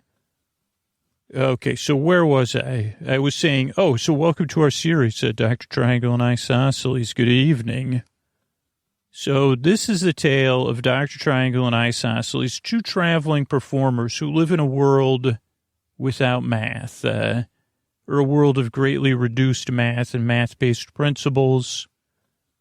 Once it was a world pretty much like ours, pretty much our world, and then there was a combination of things, a waning belief and respect for math, which seems very far-fetched, of course. I mean, not like a general, you say, oof, math, that's different. This is like, you know what I mean. But you say, well, is it just humans being humans? And I say, well, in this case, that's where there was more than one thing happening. So in the populace of planet Earth, particularly in the USA where I live, in this fictional story, the people said, well, math, it got more and more. Not everybody, but probably, whatever the one with, I don't know if it was a plurality, a majority, what is a group of plots called? Platorally? That's more suited for a Sleep With Me intro, but I was just curious when I was thinking of, what's the one where everybody's trying to agree? Consensus. I don't know if there was a consensus on math, but there was also outside forces at work, outside of some people's belief systems even. But if you watch big screen movies, a goddess had come to Earth or sent her powers to Earth, the goddess Discordia, who is anti-math. She wants to rid the entire planet Earth of all math. And that's her plan. That's what she's been up to. First, probably subtly, then more and more actively. But of course, there's a counterbalance. And in this story, or in this historical recounting, is another goddess, Shashat, who believes in math and math-based things. Because what we found is that once you get rid of math, you're pretty much living in a, you still you can't retain all the knowledge because you say, okay, boot that up for me. And they say, well, it can't boot up. We don't have math. There's no, okay. You could look it up in a book, but we got rid of the card catalog. So it's just a bunch of books now. And they say, didn't someone preserve the card catalog downstairs in the, archives? Yeah, but the archives were climate controlled, and those were, so the climate was no longer controlled. So we don't have what in the name of the Dewey Decimal System? How to do, well, actually, if I could decipher the Dewey Decimal System, because I had it memorized when I went to library school. This is a fictional character, by the way. I'd be able to point you to the right section, but I can't remember. There's all those numbers there. I can't make any sense of them at all. So a world without math is a bit like the Middle Ages or something. You say, okay, well, we got some basic concepts here.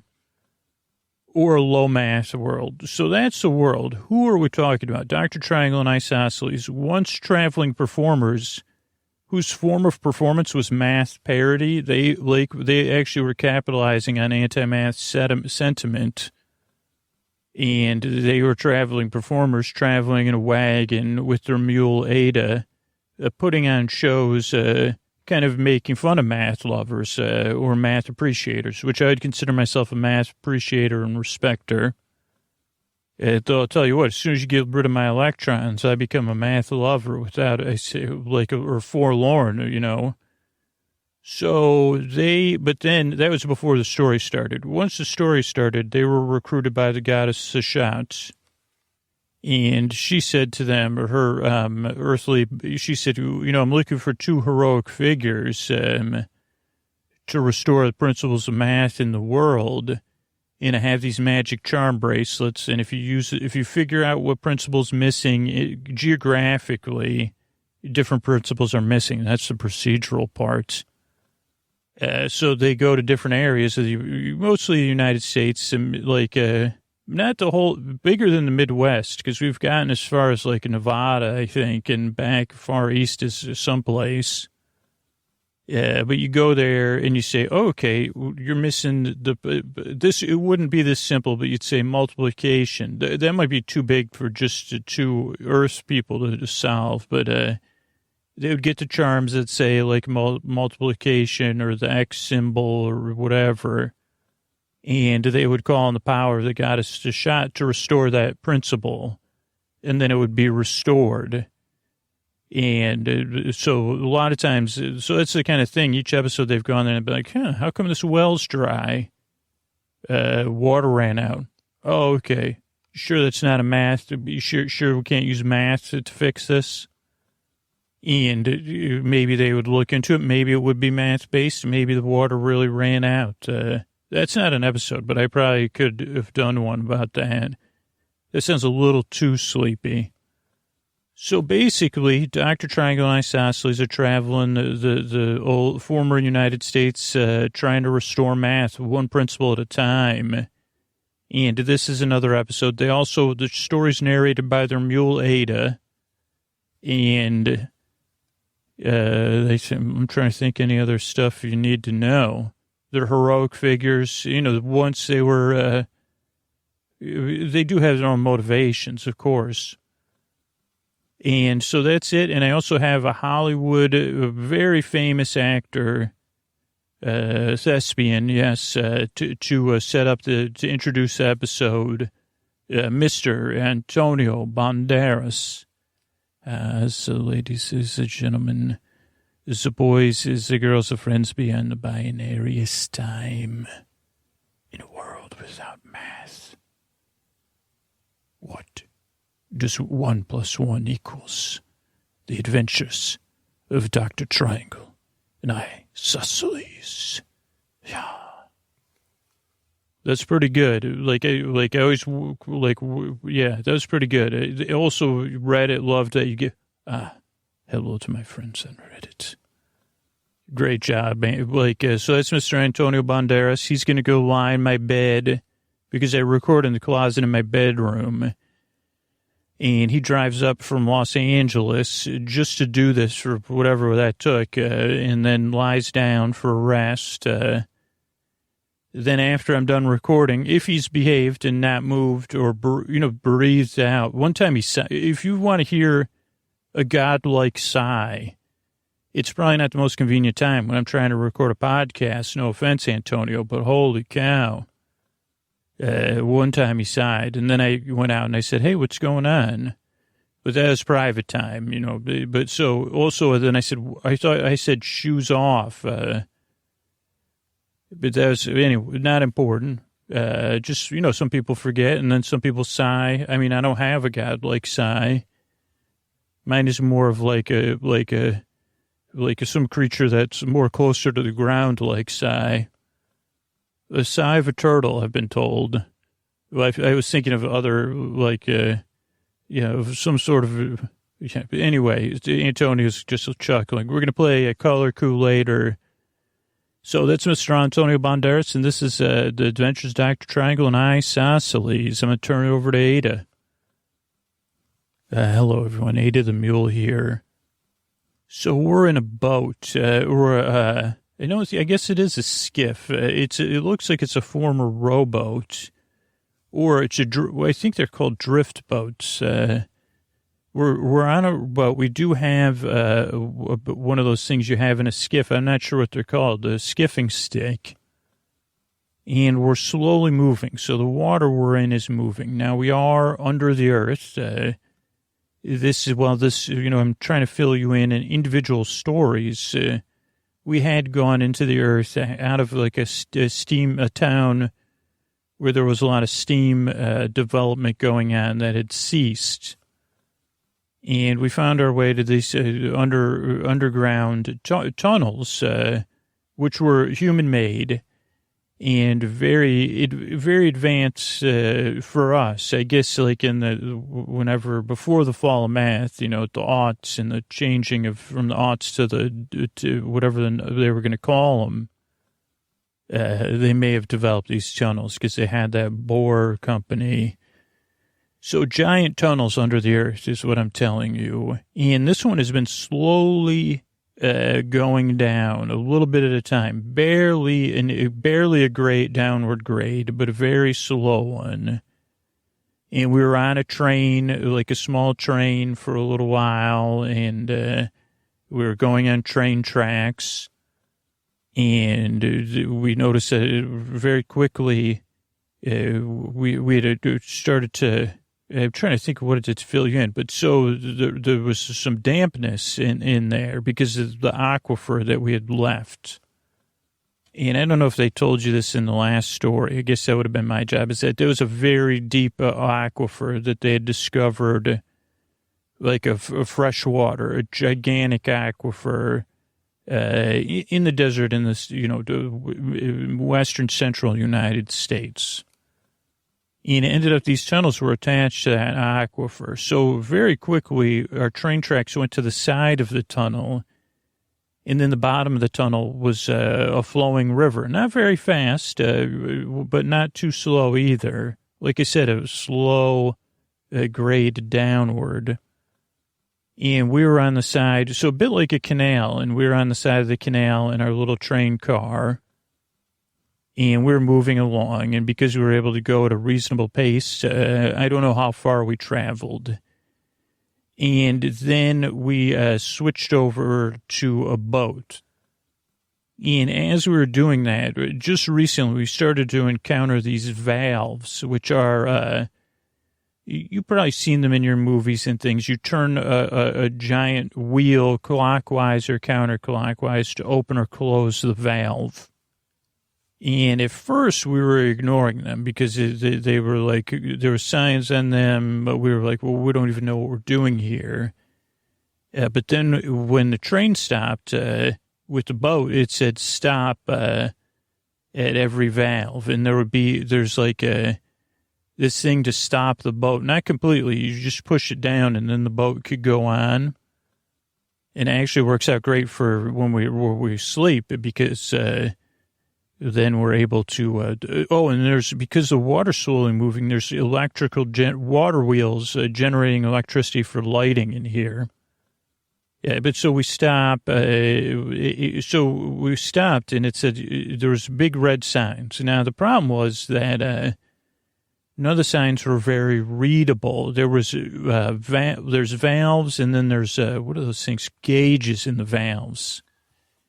And the Dr. Triangle and Isosceles have been trying to figure out what these valves mean. Because the first ones, they were just green, and it was very simple. They turned each one, and then it they were green with arrows, and then it was clear that there was a gauge, and once they were turned, I guess maybe I should let them explain to it, because they're debating right now about it. I was thinking that, I thought of a joke about a tail and tails, but I can't think of it now. So they're trying to debate because now it's gotten more complicated instead of just green arrows. So let me turn it over to Dr. Triangle and I. Okay. These are like, you're saying these are words written in reverse. But I can't read them. I don't know why we wouldn't have a mirror. We probably had one. I know we had to leave a lot of our stuff behind. But if we could, I don't like the water's a mirror, and we've tried to look in the water to see it reverse, but the water's rippling too much. But then if we try to read it backwards, you're saying you can't make sense of it. No, Isosceles. I'm saying I can. I guess I was trying to explain to you that it's like a STOP, but the letters are also reversed. Or there was one half, HALF, and then it's flipped. It's like a mirror image, not just reversed. It's a little bit different than reversed. Okay. So that's why I said, okay, let's just turn this one and then clockwise and counterclockwise. Okay. but not reverse. That's where I was getting mixed up. I thought they were supposed to be reversed. So then I said, but this looks, are you sure this isn't Russian? I remember saying that earlier. Yeah, no, it's not in Cyrillic. It's it's mirror images. And it's just a matter of, what's weird is I've been having trouble. I'm just able, like, there's some part of me that can recognize those words. But I did try, like, when we were working side by, it is frustrating. Okay. So I'm trying to, like, not trying to subtly say, I'm saying there's something interesting at work here. Okay. So it's just confusing, right? Because plus we've been down here. We've been going in this boat. I got no idea where we're under the earth somewhere. It feels like we've been at it for 2 weeks or something. Right. And without any math, it's impossible to know where we are. You're right about that.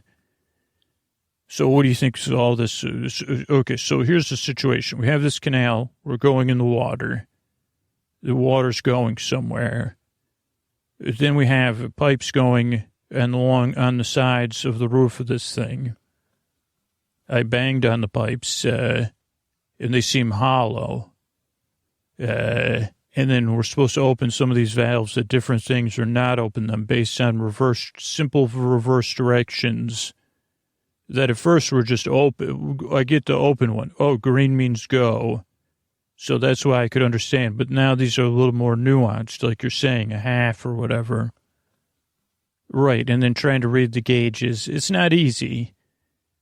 Oh, what do I think? That's what you asked. So I'm pretty sure. Okay. So here's the thing. When we disembarked at a town full of steam engines, correct?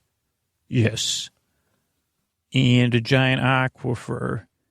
And I guess what I had posited is that area, that town, that oasis, that oasis we left was meant to just be a nice little community for people to live in that would be self-contained. That's what we were thinking originally, out in the middle of nowhere, no one could get there and bug you. Right, but now what I'm thinking is that it was more of a testing ground. That aquifer seems to be humongous and supplying all this water, and that so there's all this water flowing that like in some direction, but then there's these pipes. The pipes, I believe, are to carry steam and air. Which, yes, are two different things. Like there's steam is air with water vapor, probably pressurized. And I think this other side is like the air that allows it to flow. I don't know. I can't quite put my finger on it. So we have the water for potential for steam. And then steam intake, air out to air intake and steam outtake is what I'm suspecting. But I guess I'm a little confused too. And I think we just have to keep proceeding. And eventually we'll get somewhere. Okay, but we'd be going somewhere where the water be getting steamed. Eventually, but there's no steam in there now. So it's not related to the town we were in because this would be too much water. Do you think this is like some sort of Cold War relic or something like that? I don't know. I think like we should just bed down for the night. Right, Ada? Ada's looking at us longingly. So let's just lie down. We'll take a break, and then we'll take the boat. We'll just keep going and keep opening these things and trying to follow the directions. Hopefully they don't get any more complicated. Okay, hey, everyone. This is Ada. So we slept for a while. Then we went on the boat. And we continued. It was for a few days. To be honest, it felt like a few thousand years with these two. But and there was more valve turning and stuff, but the directions never got more complicated than 3 quarters and 1 quarter. Turn clockwise and counterclockwise. Unless, there was other stuff, but it said unless, and I think that had to do with the gauges, and then Dr. Triangle's like, well, only if it's functional. That's what matters. These would be regularly checked. So that was a little bit confusing. But so where were we? Then we kept going and going and going, and now we've arrived. Oh, and also the temperature was getting warmer and warmer. And eventually, though, we arrived like where the boat ended. Now the water kept continuing, and the slope started to drop. A lot, like it changed to like waterfalls after the boat stopped. We had a nice area to stop to get out. And now we've entered an underground control facility, and it has bunks. It's very, very modern, very nice. I'll just try. Okay. I mean, here's a couple of things. This place is just too, I don't understand. It's so well kept and so nice. Why do you think that is? I don't know. I think like either it's just good government planning. I mean, that sounds funny, but I think they must have been preparing for the fall of math or something else. Okay, and explain to me again, what do you think this place is for? Okay, well, I'm pretty sure this is a geothermal steam plant, and one of the biggest ones, and a recovery plant too, which is the interesting part. A recovery of what? Of water vapor. And so basically, the probably still pretty far off, there is an area of like seismic activity of LAVA. Size, like Earth's crust is open. I mean, it's definitely close enough to warm this facility, and it would probably have to be pretty close. And they must have some way that this water is eventually flowing there and being recovered. So then it would I think probably there's another aquifer. This is just my guess, because we started the water flowing. You would want to be able to control the flow of the water so that you're not losing any water when the plant's not functioning. And by just looking at I'm just guessing this is a very large, it may just be used to power some other facility related to this building. Okay.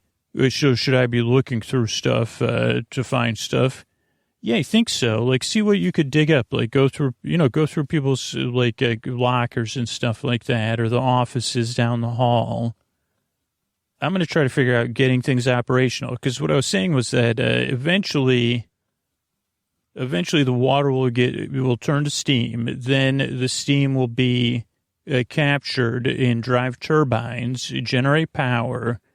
Then the water vapor, as it cools, will be captured probably for drinking its distilled water, and then maybe returned to the original. I don't know if it gets returned to the aquifer or what the best use, or maybe it gets released into the air, which would make, maybe it does. Like maybe there is a surface portion of this facility.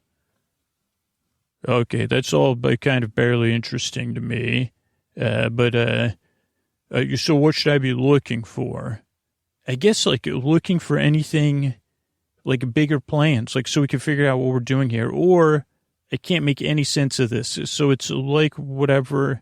I think this is all in code. That's what I was thinking with the mirror images. Everything here is not written. It's not in American English. It's not in a Cyrillic. So I have no idea. I can't make any sense of the control panels, but everything seems really well preserved and ready to go. Yeah, I mean, that's what I think everything was just sealed here. Like they had a plan. They're waiting for someone to come operate it. It seems all structured in a way that it's a two-person operation. So we would be able to get everything up and running if I could just make sense of the codes. What do you think that is, just to keep people from messing? Yeah, I'm sure it's just, that's like poor government planning, I guess. So we need to crack this code and then also figure out, once we get everything running, where's the power? Where can we plug in? Am I right? So the power, would you think the power will work? Well, that's another question. I mean, I do have another suspicion, which is that there's more and more things I've been noticing on our way here that were somewhat math related, like the lights worked. So maybe this is some sort of low math impact zone. Maybe all math, who knows? Maybe all math goes. We just happen to be in a pocket of full mathdom or something. And so I think what we should do is you go look and I'll get to work here trying to figure out these controls. How's that sound? That sounds great. Okay, hey everybody, Ada here, back.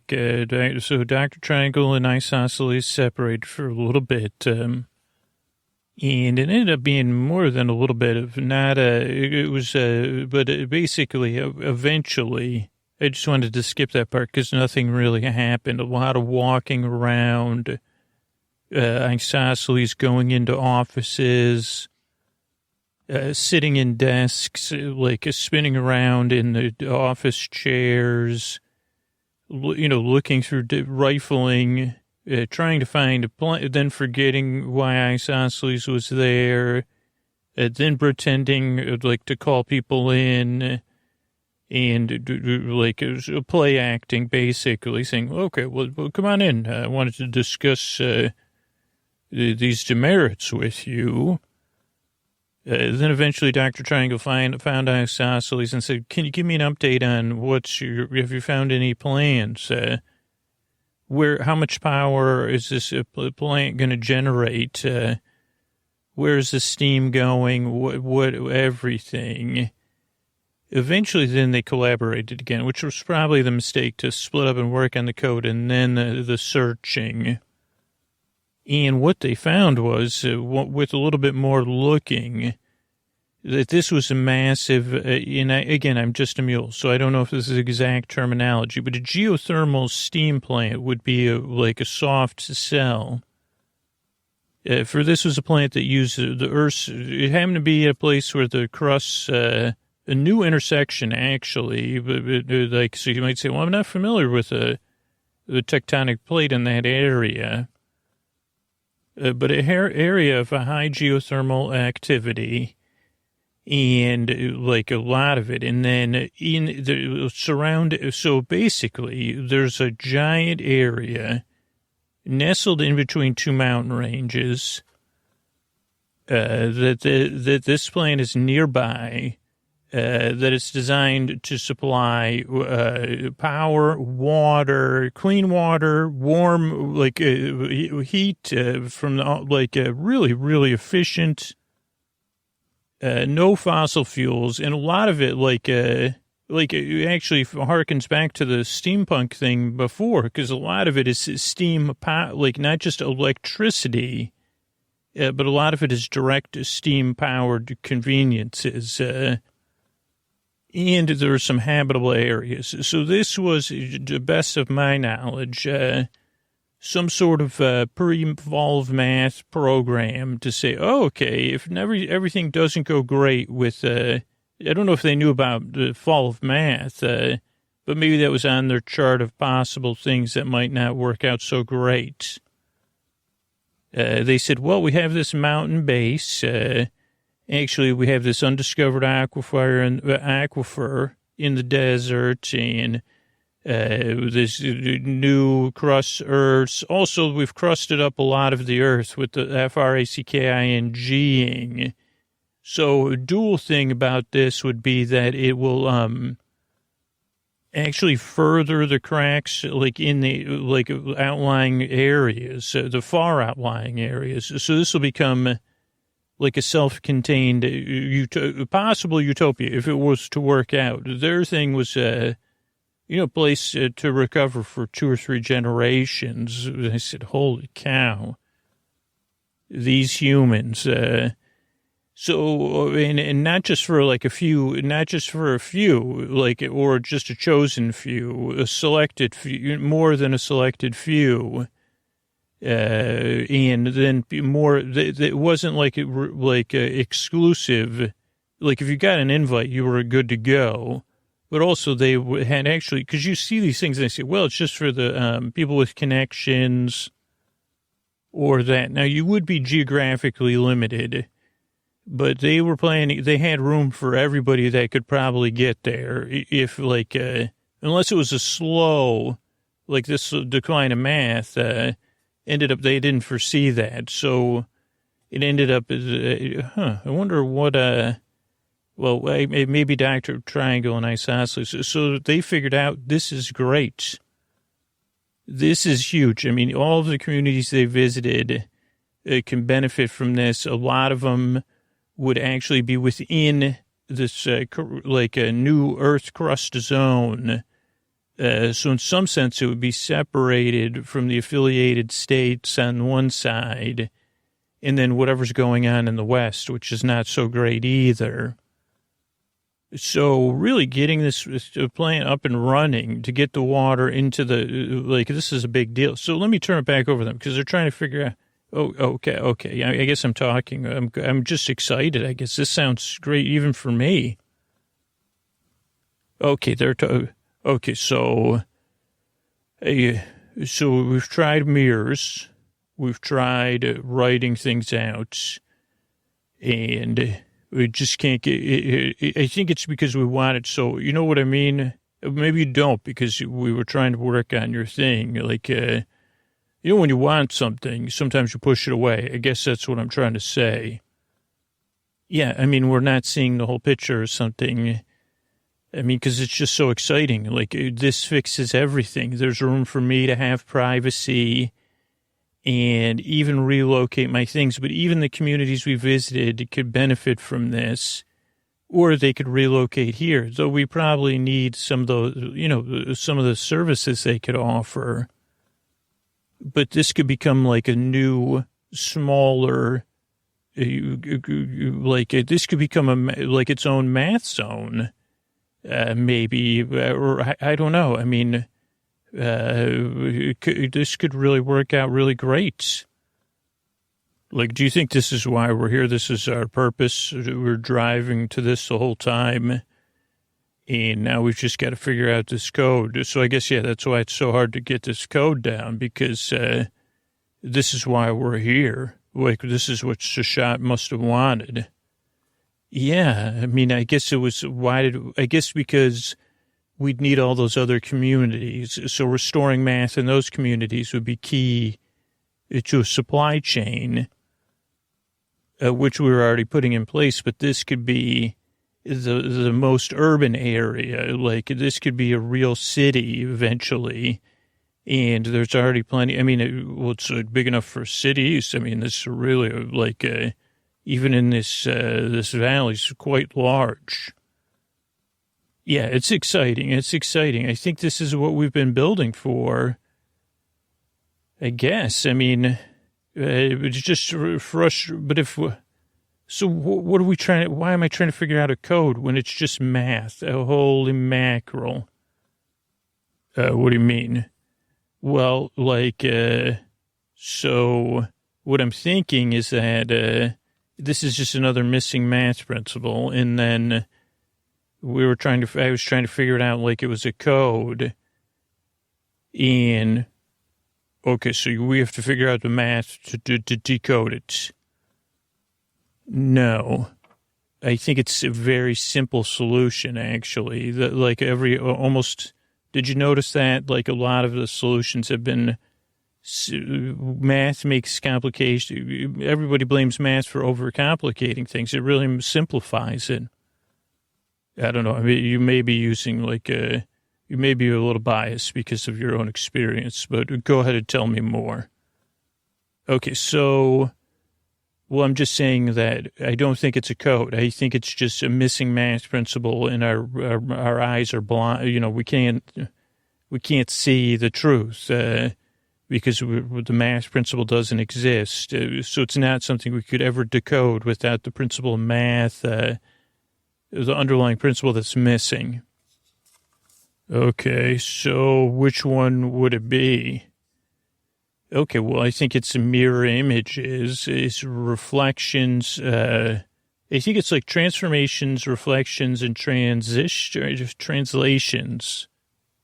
And also reflections, there's some other principle. What would it be? Oh, rotations. You can see some of these are maps for the different steam channels, the plumbing, you call it. Oh, yeah, did I tell you this? This reminds me of this game I used to play on the computer.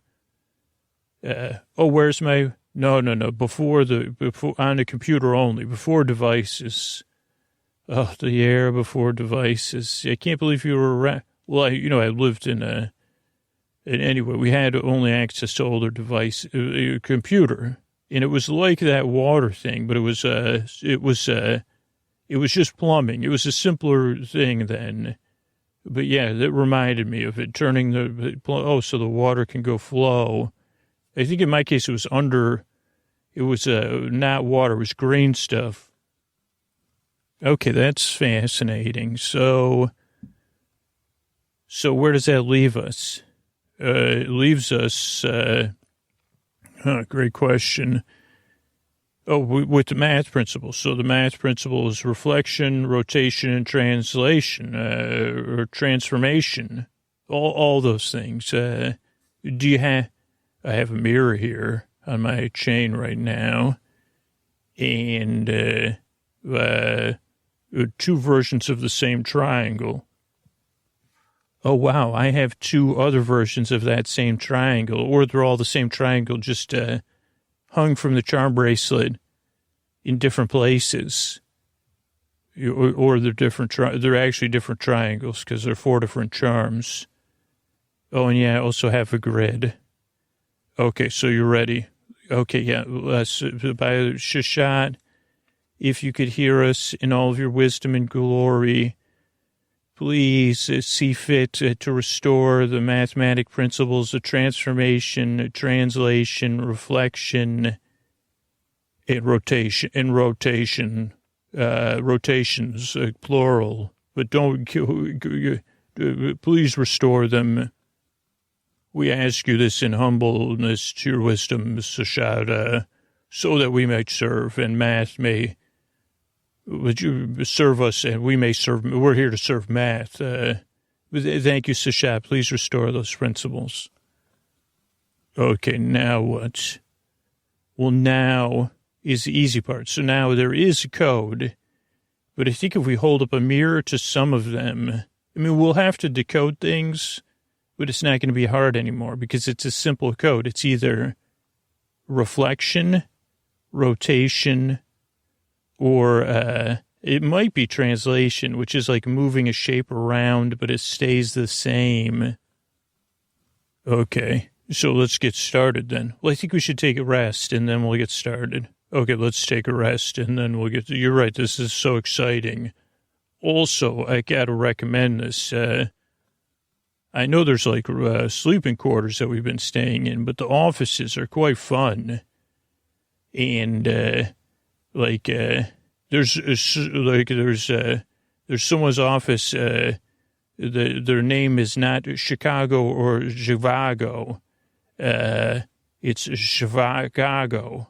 And I'd like to have that office as mine. Okay, that's fine. Are you going to sleep in the office? Is there snacks in there? Is that why? Yeah, actually, there's a mirror in there, and I was wondering because I felt like something was off. And now that reflections are restored, I should have mentioned that too.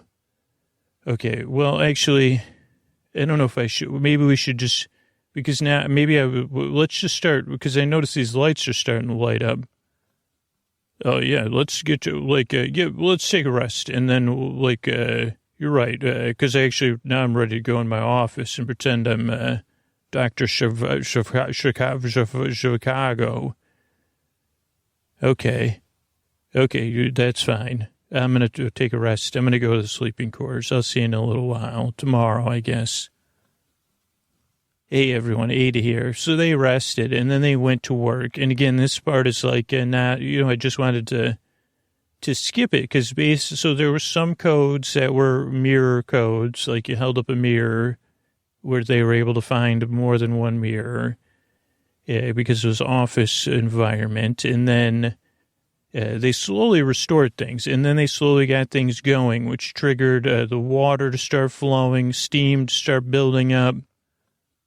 It was amazing that it was a mostly automated plant, but again, they kept being surprised that everything was ready to go.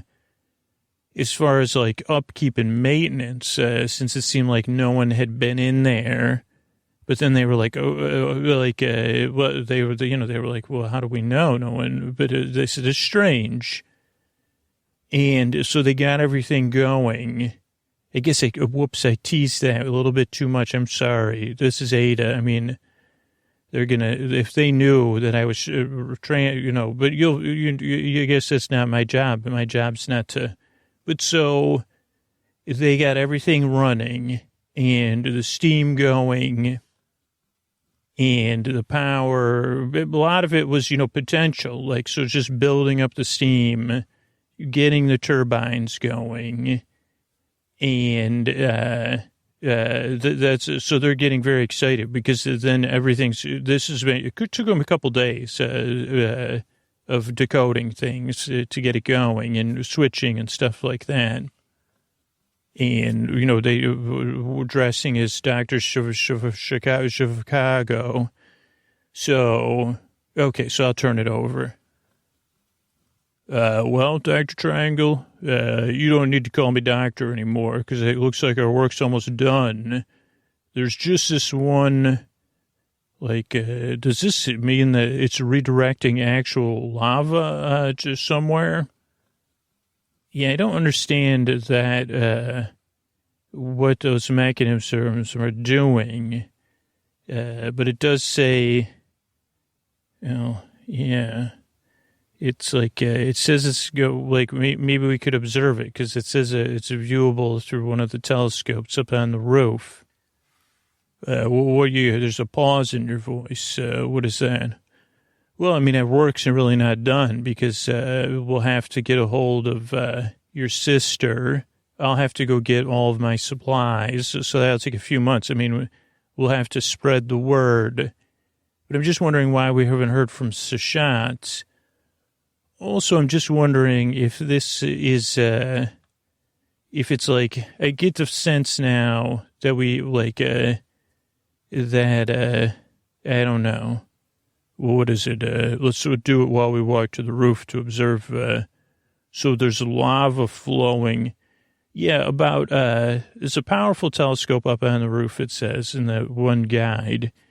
And about 40 miles out, this telescope can view this, I don't know, it says it's a lava accelerator, which I've never heard of. It's steam and lava accelerator. Okay. Well, what were you, well, I just feel like I get the sense that Sashat and Discordia have made some sort of arrangement, and we're just pawns in the game. Why do you? Okay, I'm not following. Okay, well, don't you think this just worked out a little bit too well? Because so now basically there's 2 or 3 isolated geographic areas. One that has no mass or very, very low mass, of Eastern affiliated states or whatever it's called. Then the West, which we don't really know anything about, except that there's no low mass there. And then this portion of the West, to the somewhat of the Midwest, but accessible because where that, all that drilling and pumping, like a lot of that aquifer, I think they got it, they had prepared for. But anyway, it just I don't know, seems like they maybe have worked a deal. Is there something wrong with that though? Because then there'll be a math. Will all those people be deprived of math? 1. And 2, I just didn't like being not told that. Okay, so see, here's the telescope. It does look like there's bright lights. It looks like there's lava flowing into, it's piling up or something. Well, that's it's beautiful. It's like piling up, though. It looks like it's weird. It looks like like you remember Treebeard? You've talked about Treebeard before, or maybe I have. Yeah, I'm familiar with Treebeard. Like it looks like like the legs of. Is that a speaker there? It seems like it's fuzzing. Can you hit that? Oh, let me hit the squelch. Oh, what's that? There's talking coming through it. Okay, turn up the volume. It's talking. It's your Discordia coming through a speaker. You're laughing at us, huh? Yes, it's Discordia laughing at us. Yeah, I did say that. Okay. Followed all of the plans. Oh, you've been listening in on us, and you think it's very funny? Oh, because that's you. Oh, you didn't. So that's you. Wait a second. Oh, boy. What is it? Let me just finish listening, and then I'll explain to you. Well, we didn't fall. Are you sure you didn't reach a compromise with Shashat? Oh, this will also become a nomad. Well, you need this. Oh, so even though, so you can't have chaos everywhere. I see. So this will be the balance point for your chaos-based empire, though. Oh, and yeah, you can't have a lot of luxury with chaos. I hear that. Oh, so basically, we set up the whole supply chain for your. So you've been pretending to be Sashat the whole time? What is it? Okay. Okay, just hang up or turn that speaker off. Okay, what happened? Okay, well, it's not good. And I think we're going to have a little CRI, a little faith. So basically, I can't believe it, though. I can't believe it. Are you telling me you've believed and then you've lost your belief, but you're reclaiming your belief? I guess apparently I have. I started to hope or something because according to Discordia, which she said it right when over the speaker, I'm surprised you didn't hear it, but this has been her plan all along. The reason the base was so well kept is because her people have been keeping it up, and they had everything greased and lubed and ready to go. And the only thing they couldn't do was undo the math puzzle. So they do need, Discordia needs math, but only like in a dictatorial way. So basically, this will be, the math won't be for the people. It'll be like we imagined it would be only for the 0.00%, I guess. That's not the worst part, though. Okay, tell me what the worst part is. So normally you'd say, well, maybe we could get some demand, maybe we could figure something out. We don't want a dictator controlling the one math-based zone that will actually have power and all the stuff, not quite back to the pre-fall days, but just like in our place, that'd be pretty cool to have. I was looking forward to having a steam bath and, whatever. Inventing, I don't think I'm the best inventor, but inventing steam-based inventions, steam convenience. Yeah, so I was looking forward to getting my sister and the rest of my family. Yeah, that's not going to be an option. Okay, so Discordia played us, and it's played us the whole time. I don't know. I think that's what Discordia wants us to believe, that there is no Sashat, or there never was, but that's not possible either, because we believe, because it was Discordia providing our that's why I turned the speaker off, even though Discordia is still listening. Okay, but what was the other thing that you said was not good?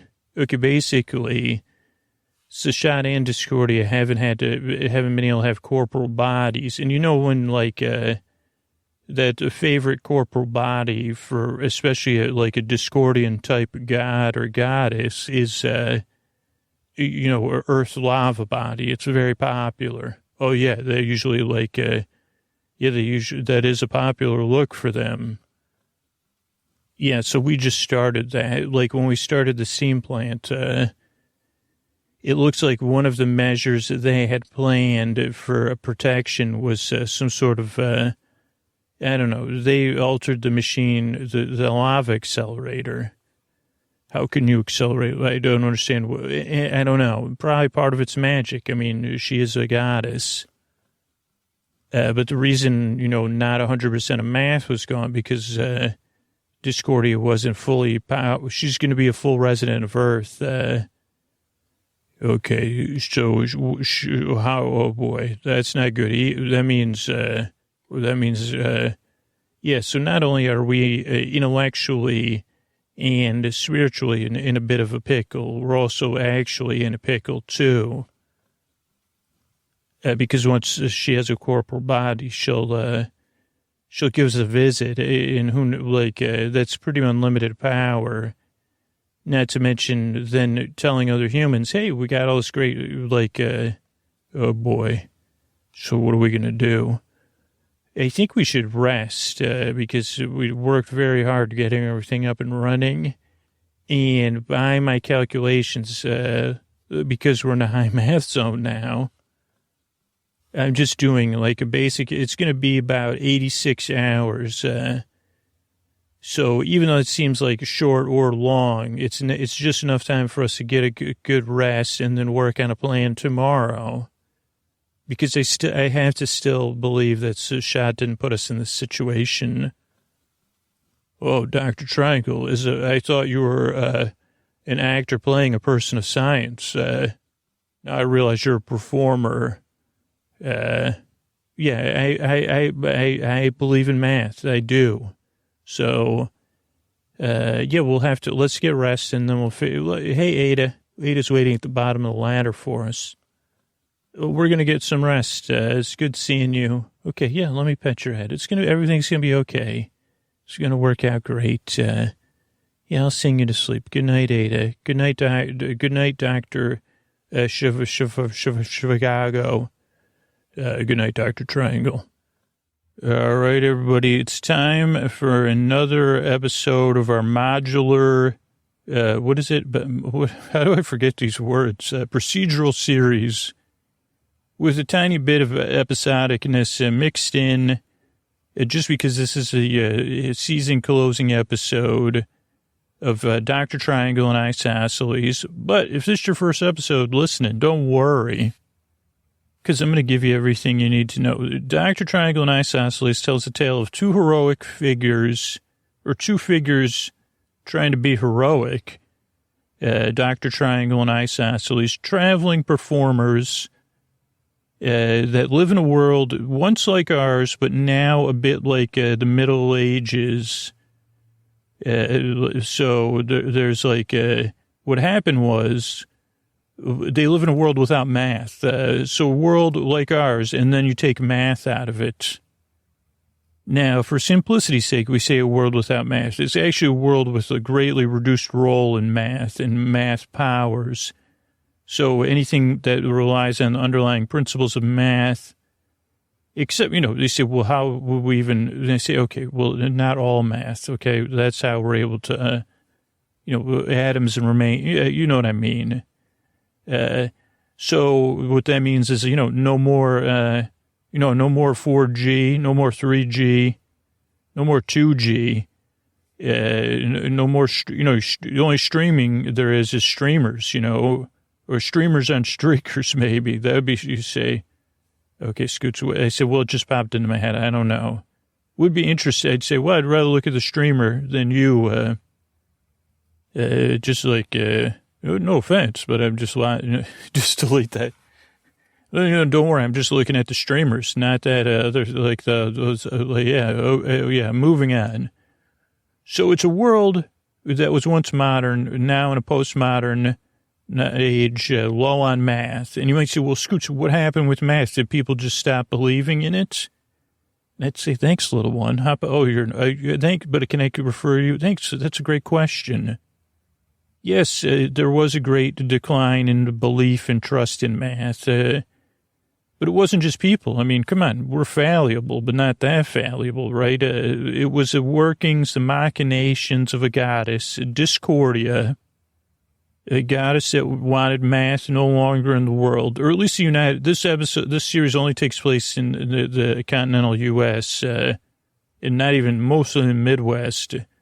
Just because that's all I had to, this is just where this story takes place. Hopefully, in the other parts of the world, I don't know if maybe they have math and they're just like, okay, you don't got math there? Good luck with that. That could be I don't think it is, but they could be an alternative version of the story. But it was where were we? A world without math. The middle part of the U.S. for the most part. Two heroic figures. So this Discordia came, took away math. Not everybody's going to be happy, but we do adjust to these things.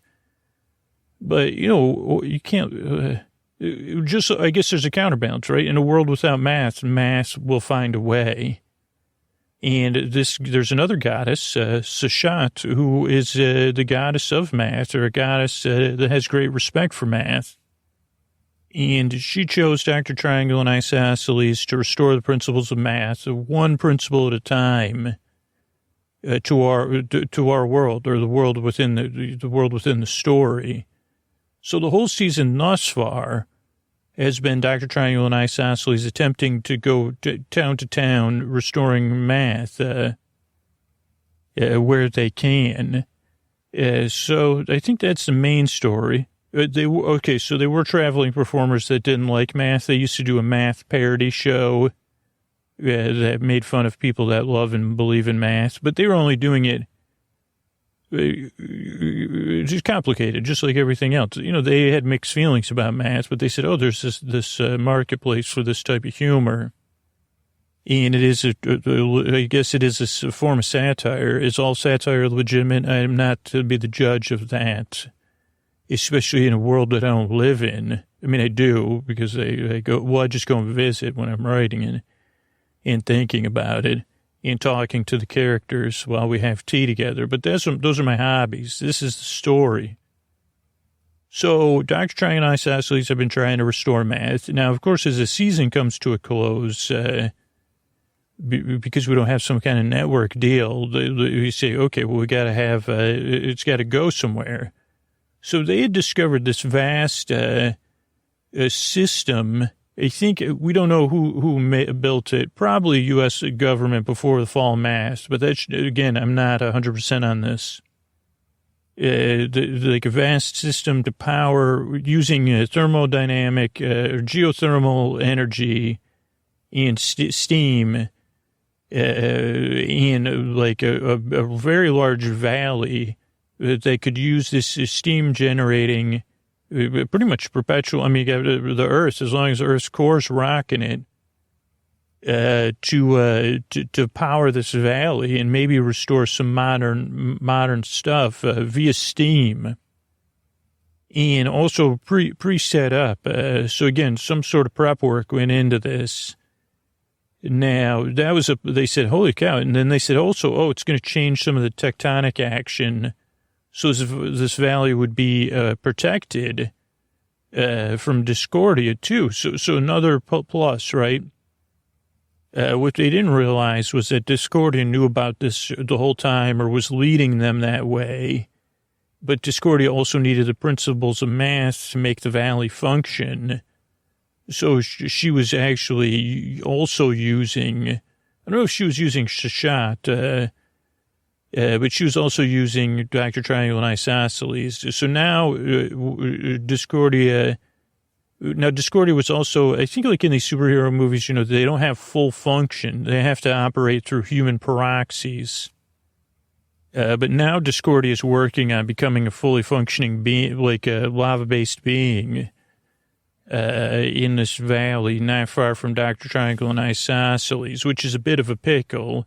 Also, they've had I think they already went through, between episodes for sure, kind of a faith-based crisis, because they said, well, we just had started to believe in serving Sashat and math, and now we've been played with Sashat of a real. But Dr. Triangle seems to strongly believe, I don't know, the details get fuzzy, but the good thing is we have another narrator, Ada, who's there on scene, who will fill things in. She is a mule, but, you can't, of course, a sentient mule, winkety poo. So that's that's Dr. Triangle and Isosceles. World Without Math. Two heroic figures trying to restore the math, dealing with the God-based nonsense. That's it. And now we have our not for the last time, because we will have a recap of the series. We have our Hollywood announcer, the great, the amazing, the melodious, beloved on Reddit, and worlds abound, and Facebook too. People post pictures of you, and I just try to imagine if you had to choose, you really are, you say, well, there's different kinds of handsome, that could be your song, and say, okay, I don't know, you know what I mean? I'm judging handsomeness in a whole new way. But so anyway, I just trying to compliment you to introduce our series, Mr. Antonio Banderas. Thank you. Thank you, my friend. The ladies, the gentlemen, the boys, the girls, the friends beyond the binary. It's time for another episode of Dr. Triangle and Isosceles in a world without math. Scooter, I'm like Scooter now, stumbling because I don't know. But thank you, everyone, for this opportunity. Sleep well. In a world without math. Hey, okay, Scooter didn't write it. Thanks, Antonio. Antonio, you go lie down. It's not easy getting mixed up and caught in your own words. Believe me, I know. Antonio's going to go lie in my bed on top of the comforter with his shoes off. And also I got some socks. So I say, okay, well, why don't you put a fresh pair of socks on? I've been thinking about getting those things like when you go in, like those some tissue paper. No, I'm kidding. Also a hairnet. Just to avoid any confusion. Where I say, was there someone say, geez, I don't remember this. Long, luxurious hair in my bed. What is this? My dream, I say, oh no, it's a dream of Antonio lying so still that none of his subtle movements are picked up on the mic or his sighing because he breathes so quietly. Even his smile, I can hear him smiling as he's listening now. Can you hear that? Talk about it. You have a handsome smile, and I'm not even seeing it. I'm just listening to it. Is that the most handsome smile you've ever heard? Holy mackerel. So that's Mr. Antonio Banderas, and this is, we are going to play Color Colorku, later. Mr. Antonio, Dr. Triangle and Isosceles. Thanks, everybody. Hey, everyone. Ada here, Ada the Mule. And this is maybe as a narrator, I'm going to have to turn most things over to dialogue for a little while because I have to enter, even though I've been an observer in the story, unfortunately, I have to break a rule of narration, which is to take a more, and also I say, what is the narrator? How am I going to explain this to you? Because we've established a bond. But it's just that I have to take a more active role in the story, a little bit, because I'm not. I can't tell you everything, but Ada's always been here to help and help the principles of math. That is what I stand for. And those of you that are math fans probably know who my namesake is. So I will be taking, and I'm just standing, listening in the hall, and some things you'll question, but you'll figure it out. But don't worry, I may be back to talk to you. I may not. I don't know exactly. So I guess maybe that's why I'm so, because I don't even know how this is going to turn out. And I don't even know what the last thing I was explaining was. So the shot, I don't know. And then the Discordia is about 70% formed out there on the plane. And when she forms, this will be her world, I guess. And who knows what that even means. I don't know if we covered that in the last one, but it sounds like she would take over all of the Earth, or at least the U.S., and rule, like maybe create I don't know what powers her. I guess chaos, she said once, or some one of her people did. So, the bouncing between chaos and comfort. So she's about to be formed. Dr. Triangle and Isosceles have been running around trying to figure out what to do. They've slowed her down, her formation. And I'm going in there. They're actually, Isosceles is, anyway, you'll see it. You'll hear it. Okay, so here, have a seat. You're pacing around. We need to take a break. What is that in that box you have? I have some treats here. I have fruit pies. The ones you get at the gas station or the bodega. We used to. Oh, you mean like the ones? Oh, wow. Yeah, and someone had these in a drawer in their office. Wow, there's a lot of them. Yeah, we've got all of them. We got the cherry ones, a couple of those, berry, which I don't know if I've had berry, apple, and chocolate, which is kind of like a pudding. I've always thought of it as.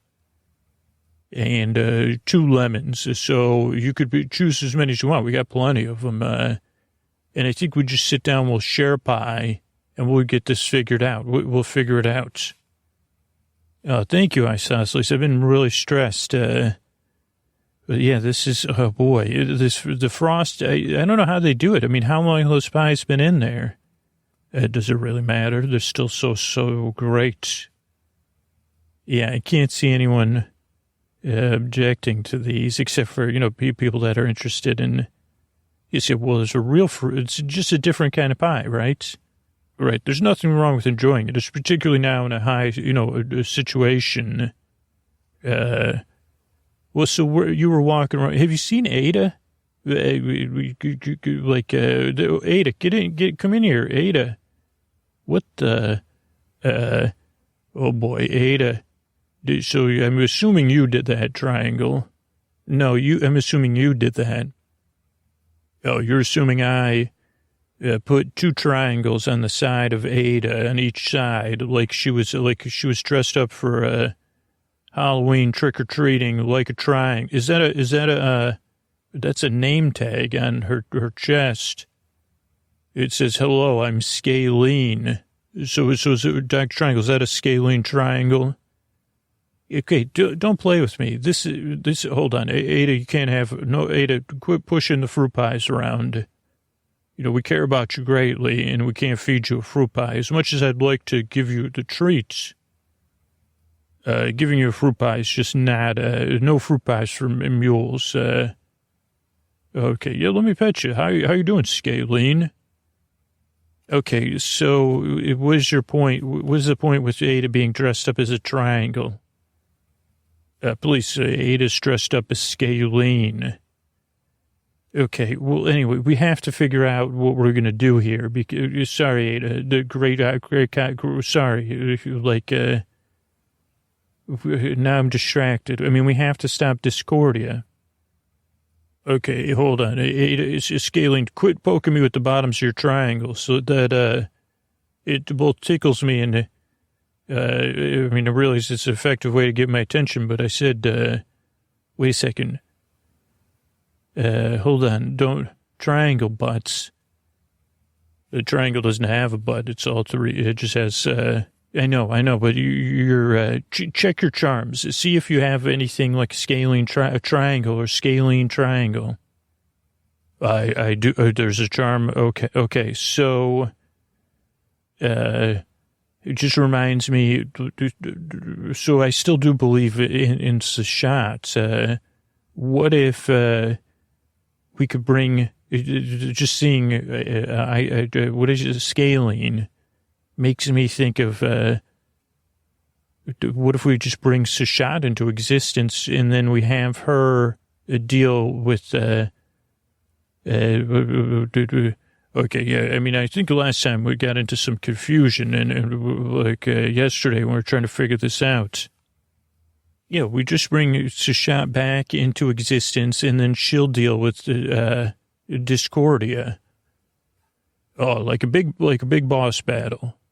So how do we do that though? You have I have a scaling triangle, I have right triangle, an equilateral triangle.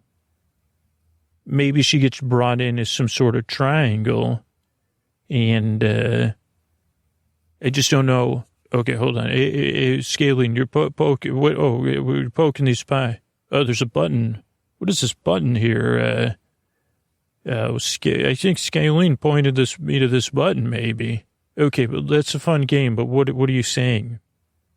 This button is to split thermal streams, and it has a switch, to make sure a safe switch, like to split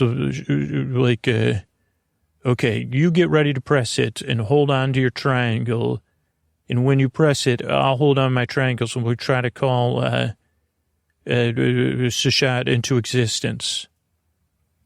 Okay.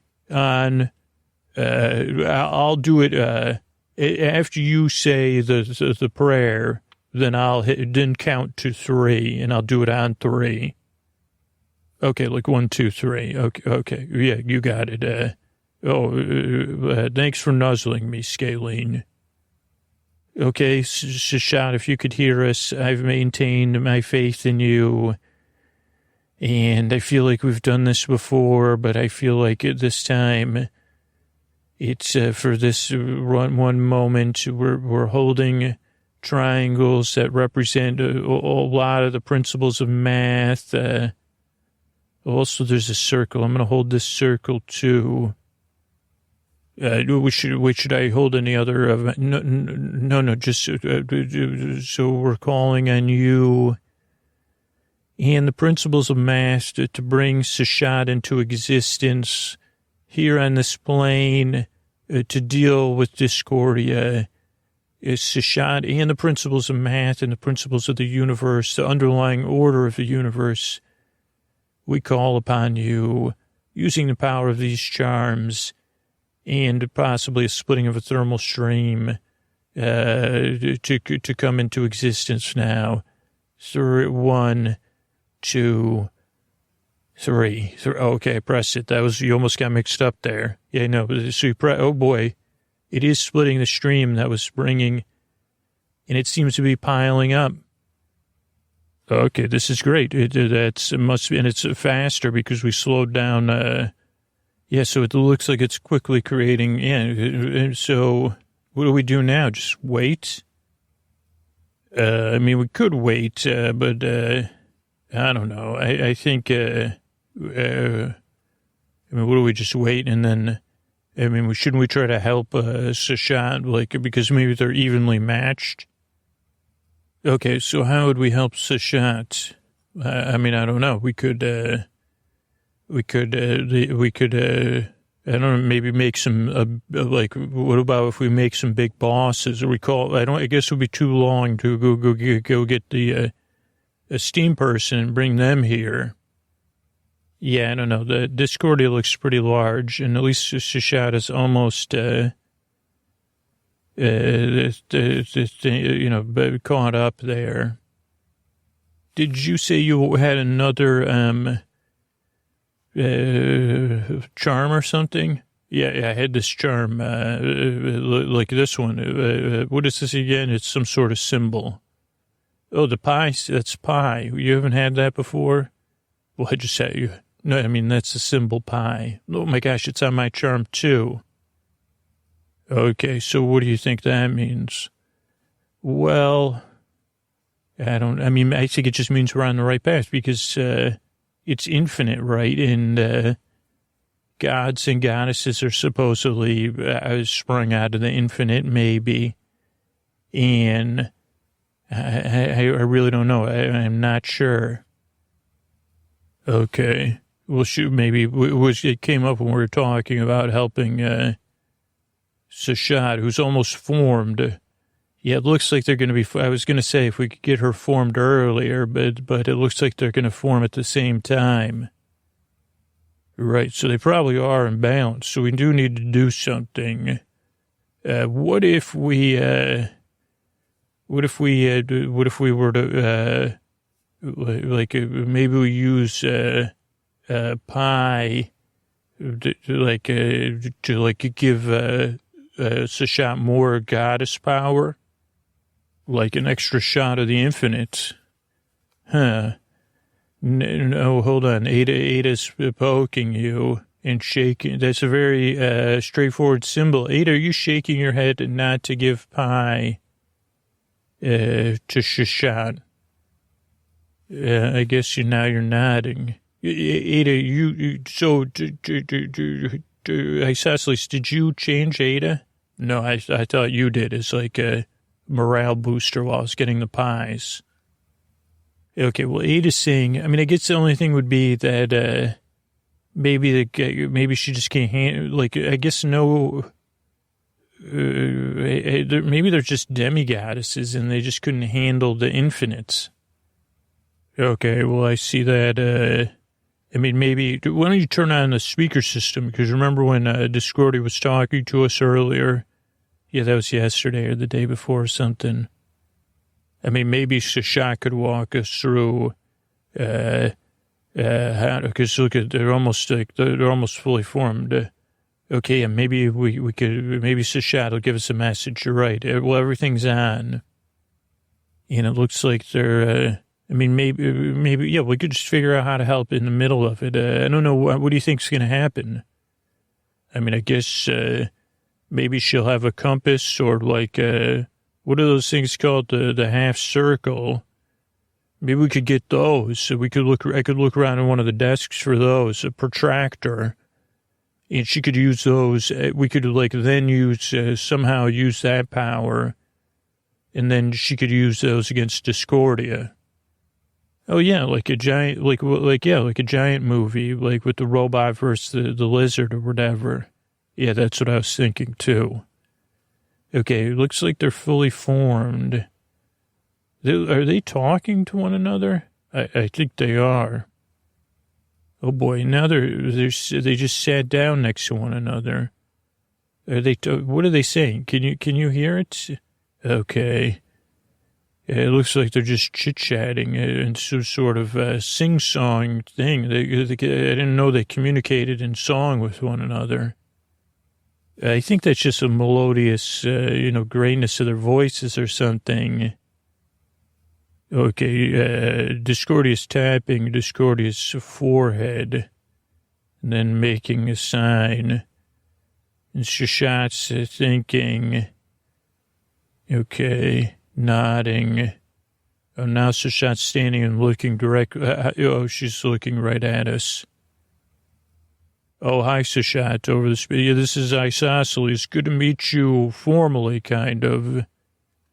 I'm here with Dr. Triangle. I'm assuming you could see us. Oh, good. Well, thank you. We served you well, but we kind of got tricked by Discordia there. And we figured we could bring you here to Earth, and then you could, we bring you into existence, and then you deal with Discordia. But we're also here to help just in case. Yeah, you're welcome, I guess. Thank you for bringing us on this adventure. Thank you. You're welcome. Okay, so Sashat, what do you need us to do? How can we help you defeat Discordia? Because it really doesn't look...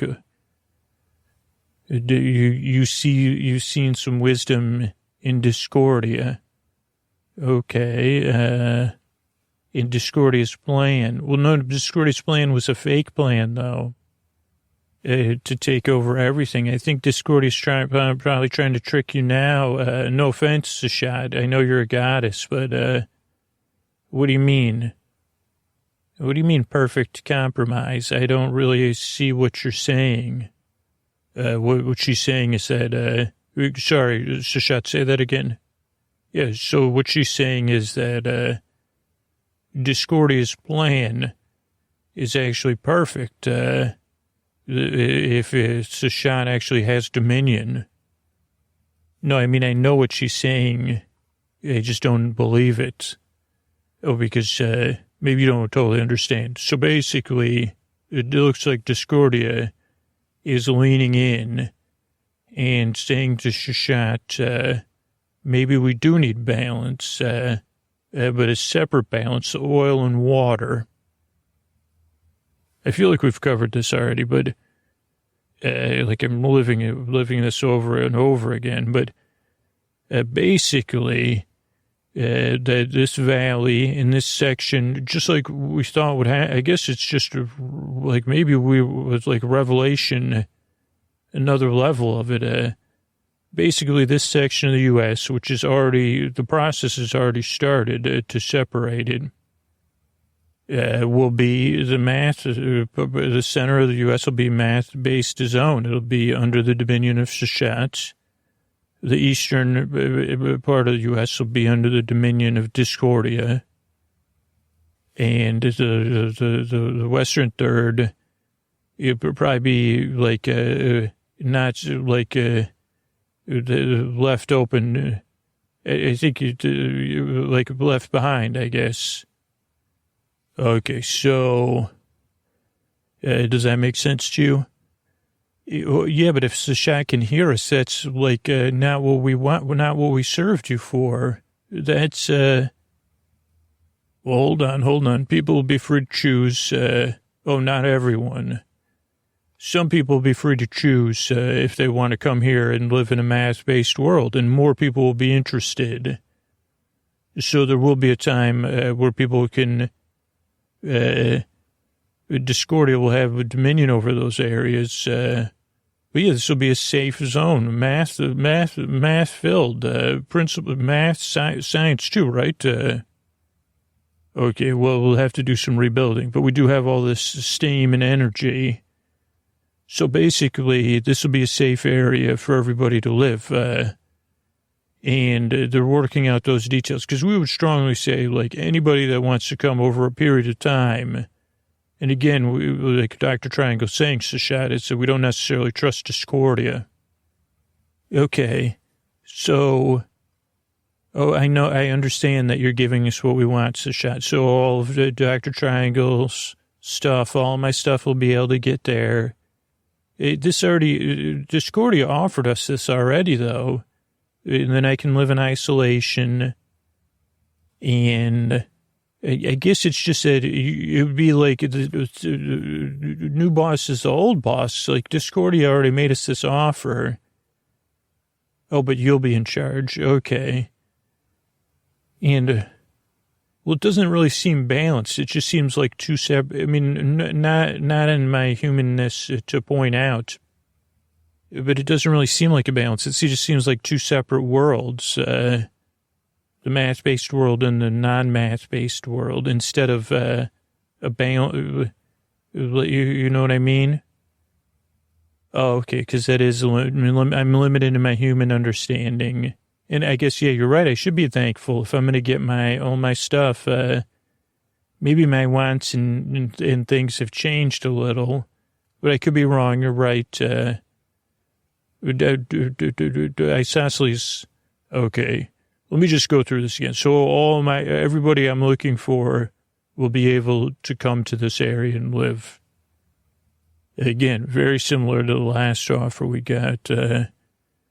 I don't know. I guess we're just, you know what? We did have, we did have these fruit pies, Sashat, so you have to apologize to us. I mean, we might be a little worked up. I mean, we've been through a lot, and maybe it's just hard for us to believe.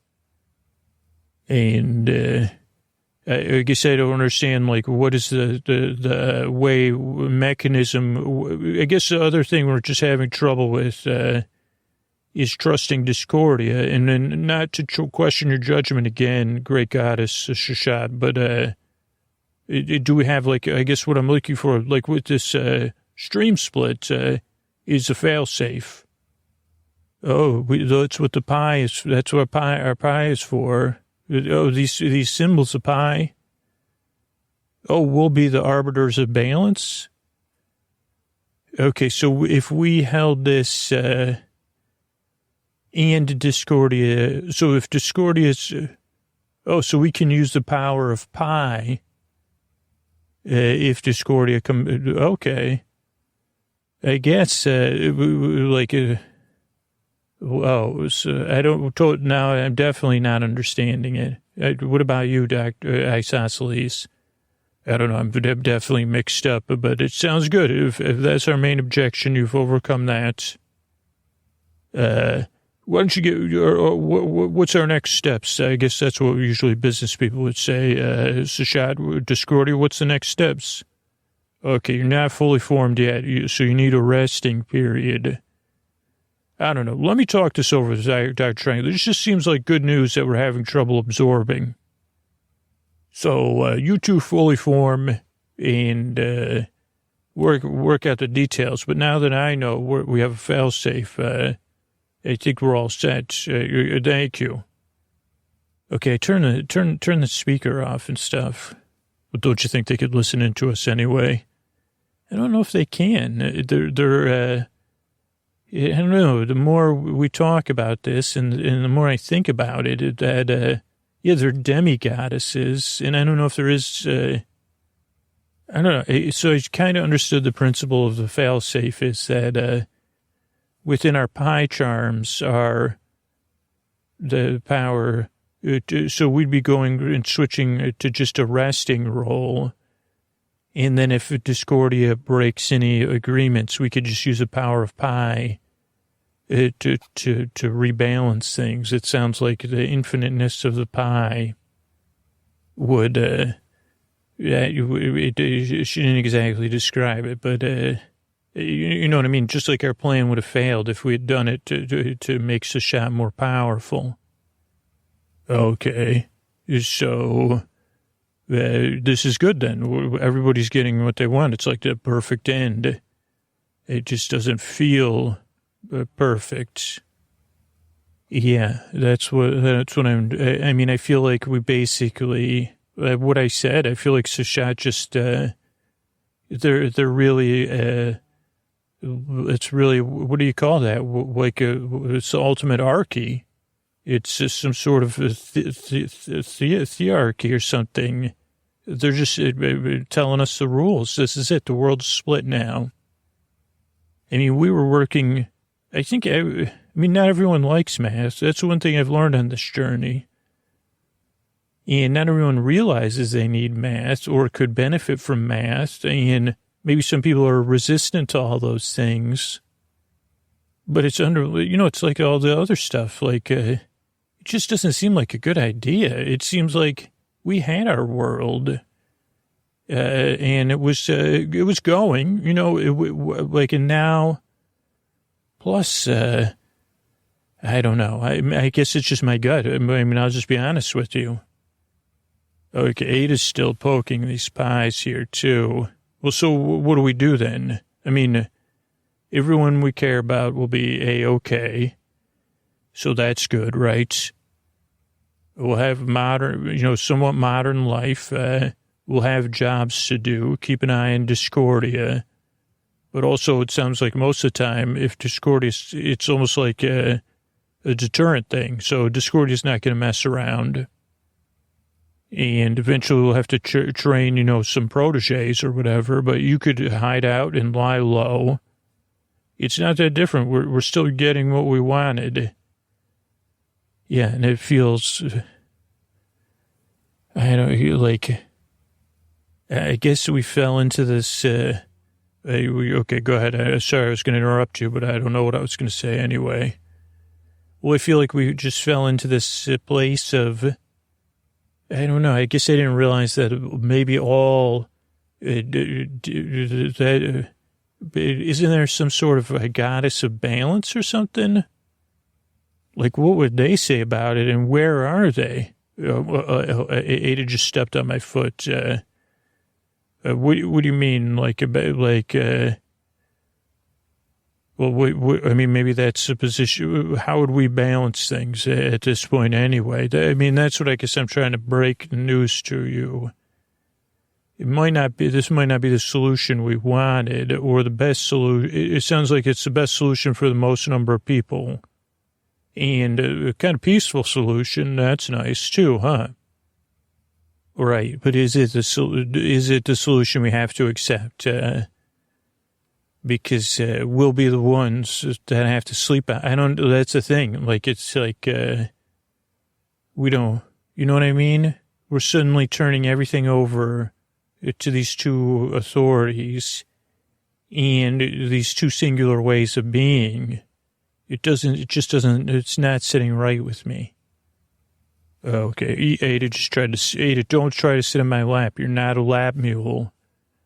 Okay, Ada, just come sit between us. You can't have a pie, though. Scalene. Scalene.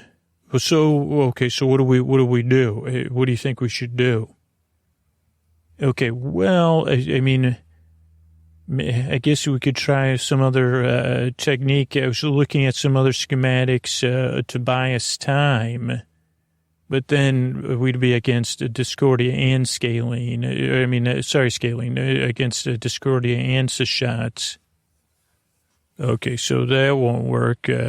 What else could we do? Well, I mean, they're lava-based, so I was trying... I guess if you give me a few minutes, I was trying to see if we release all of the water into the valley since they're lava based.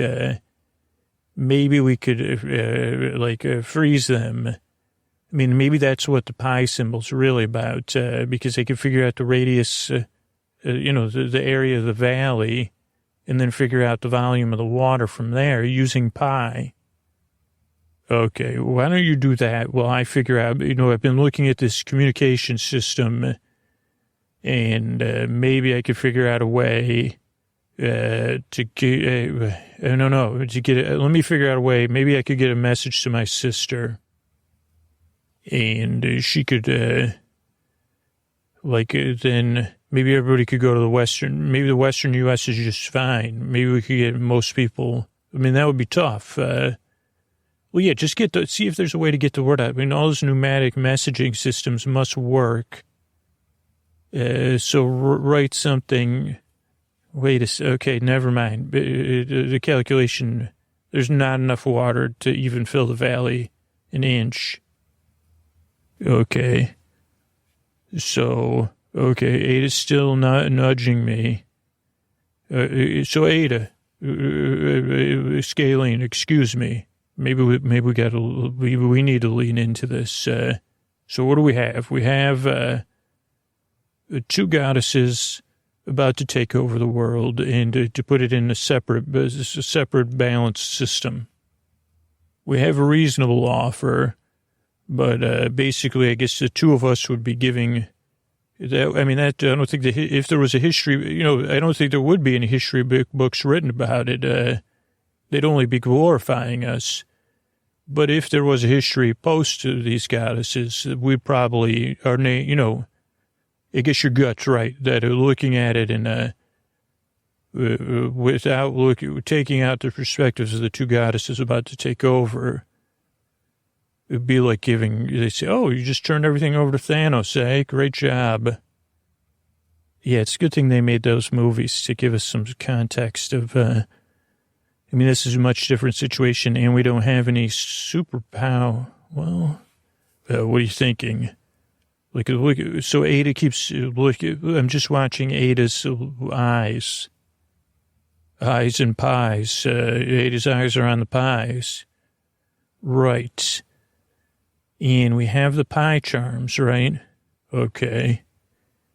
And they contain the infiniteness of pi, or the near infinity of pi, that we know is at least a deterrent to Discordia.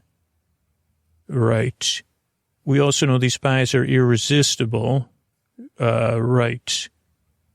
And so, we should have some pie and think about this. We should give Ada a pie because I don't know. Well, if we feed the pie to the goddesses, they won't be able to, I don't think they can internally handle the infiniteness of pi. That must be the deterrent. if they ingest infinite, just like anything else, okay, I get it. If they eat pie, they can't contain pie. Exactly. If they eat pie within pie, I guess, yeah, they couldn't contain pie. Okay, well, they're never going to go for that. Even though the pie is irresistible, they won't go for it. It would be too obvious. Just walk out. Well, here's 2 fruit pies. We opened them for all of you to share in celebration.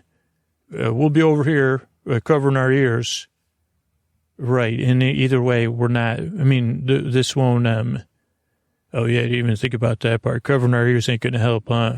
No, yeah, this area. Well, we could eat pie too. What would that mean? Probably the same thing. I don't think humans are made to contain infinity either. Okay. So, I mean, even if we tricked them, they would probably, if the goddess is overloaded here anyway, it wouldn't be good for us either. Okay, wait a second. A message just came back through the pneumatic tube. I did get one out. Okay, my sister knows about things. She's going to spread the word to all people. Okay, I don't think it's going to help. I mean, that's good. Oh, boy, what a pickle. I don't know. Ada's nodding, though. I mean, I think that's it. Maybe I'll just do it. Why don't you go and I'll give the pies to the goddesses. If they don't take them, I'll just do like in the movies. I'll throw it into their mouths, or something. Or I'll call, I'll improvise, and that'll be fine. You go to your sister, see to the rest of your family, and just get out of here. Yeah, no. I mean, just because, here's the thing. That's a great idea. I'd love to do that. But I'm thinking as I'm hearing your plan that it's actually a good plan.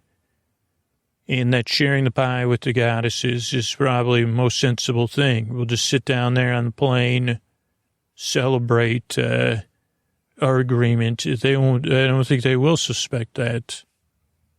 And then then my sister knows. Whatever happens, they'll start. The world will go back into its own human balance. Humans will figure it out. We'll be rid of the goddesses. Maybe without Discordia's power, math can slowly return on its own. Yeah, just like growing back. That's great. So let's. What should we do? I think we break the pie up into little pieces. We cut the pies, the fruit pies, to see what they would prefer. And then put some of the pieces of the pie charms in every piece. And then and then they'll make us eat first, right? Okay, let's, oh, thanks. Ada's okay. Yes, Galen, we'll see you later. We're going to go out on the plane. And, I don't know what else to say. It's been great. Well, how about we all give each other a hug? Okay. All right, well, let's go out there. And let's get this done. A little bit, it's just, I guess the climate, I'm a little bit down about this. Yeah, maybe we'll just hold hands while we walk out there.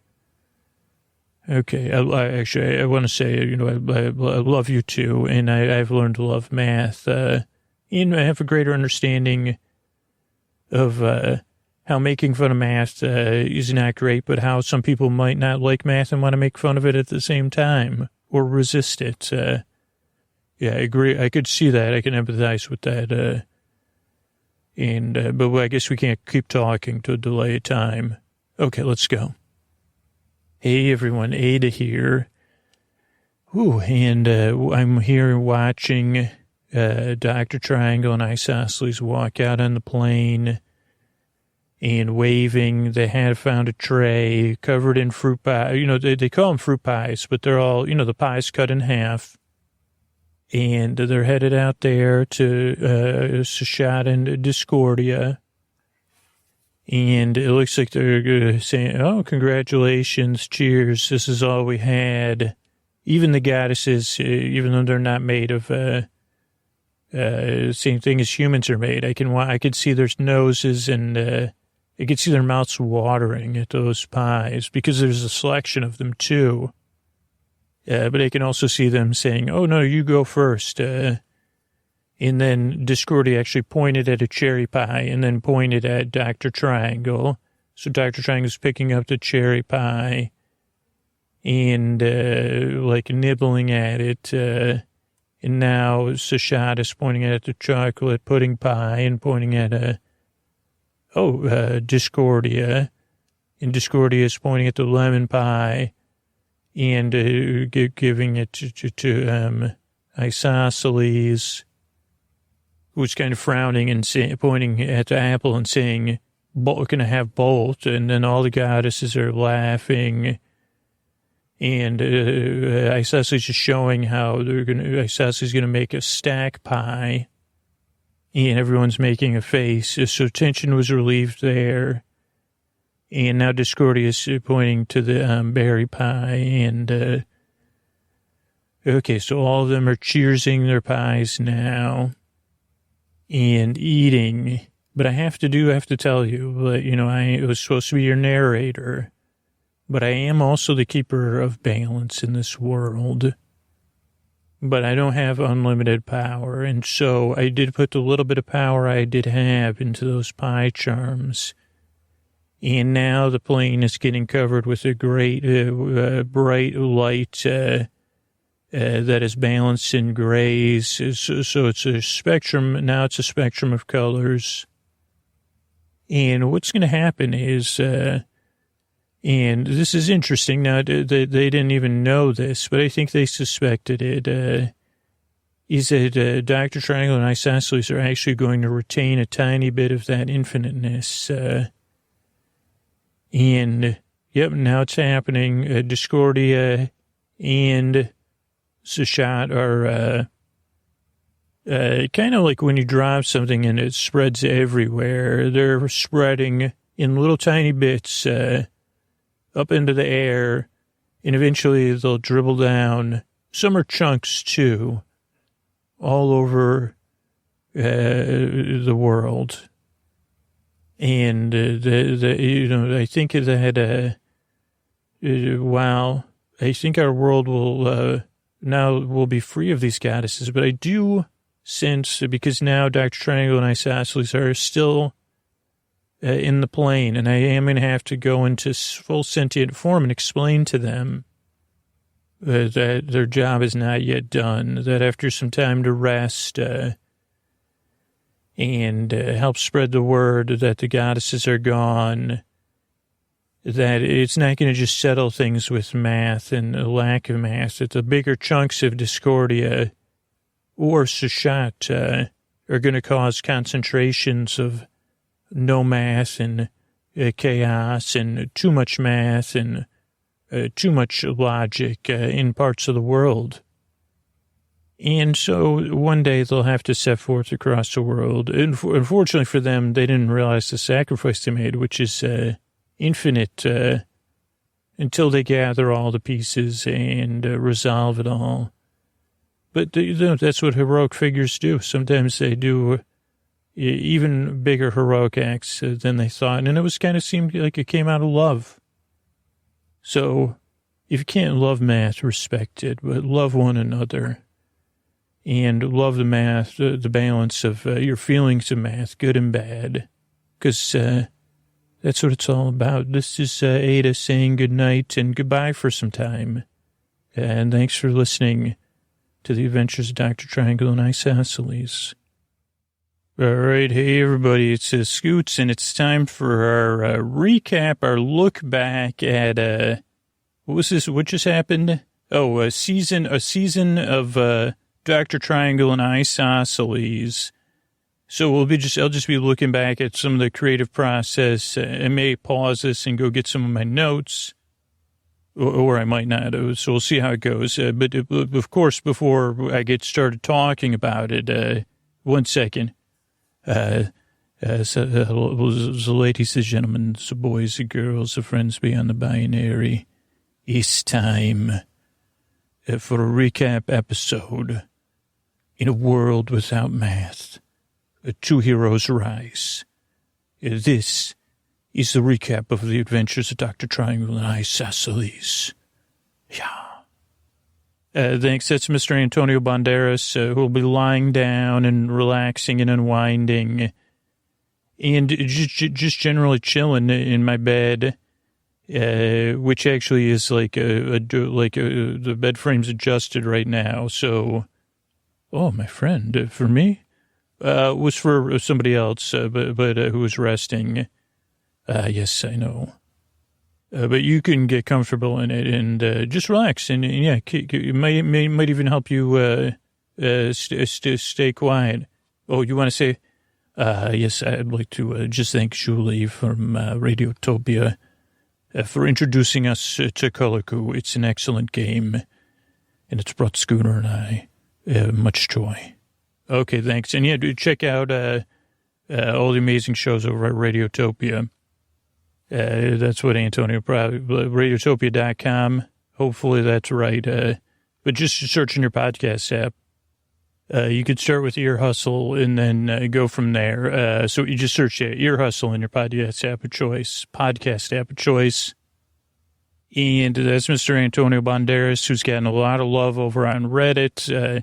So let's talk about this season of season ones are always interesting for me, and take away from a couple of things about the show and a couple of ponderings of the future of how I make the show in the future, and even some listener comments that might have been kind of small, but that really resonated with me in a positive way or aligned with what I was already thinking about. So let's see. So where do we start? Let's start in the beginning. And I don't know if I've talked about this anywhere, like at the ending of the whatever. I'll just talk about it. So this is a concept that I've been waiting and trying to get to come together for a while. And it again bloomed out of the podcast a long, long time ago. And I don't even know how many years. I just during an intro, I think it came up like I was talking or something came up about Isosceles. And I was just doing an intro, and I just liked how that sounded, like Isosceles. It reminded me of like I Claudius or I Robot, and I just liked the way that sounded. And then I think I went on a riff about it, and then Dr. Triangle, like the idea of Dr. Triangle and Isosceles came up. And then I kind of forgot about it. And then another point, I was editing episodes for like an all intro or all night episode that comes out on Patreon. And I heard it again, and I said, this was, again, years ago, too, maybe a few less years ago. But I said, oh, yeah, I wish I had those two should have their own series. What would it be? And again, I said, okay, well, let's just park it in this part of my brain, of the future series part of my brain. And every once in a while, I'd be out walking the dog, and it would pop up, and I'd say, okay, well, what do we have? Explaining, it could be a kid's show, explaining kids to math, something like that. And I said, oh, well, I don't know, I'm not feeling it. Maybe it should be more of a daytime show. And then I said, okay, well, I don't know. So then I had to let it go. And again, this is jumping back a few years, but someone had pointed out, I think on Facebook, of some similarities in the world between Station 11 and Station 11, just to explain it, it's a book, a novel. It came out in 2014, and it's by Emily St. John Mandel. And it's a similar world. It's different, but I don't know. I read it. I think John August sent Script Notes recommended it. Then I bought it, and I read it, and I really enjoyed it.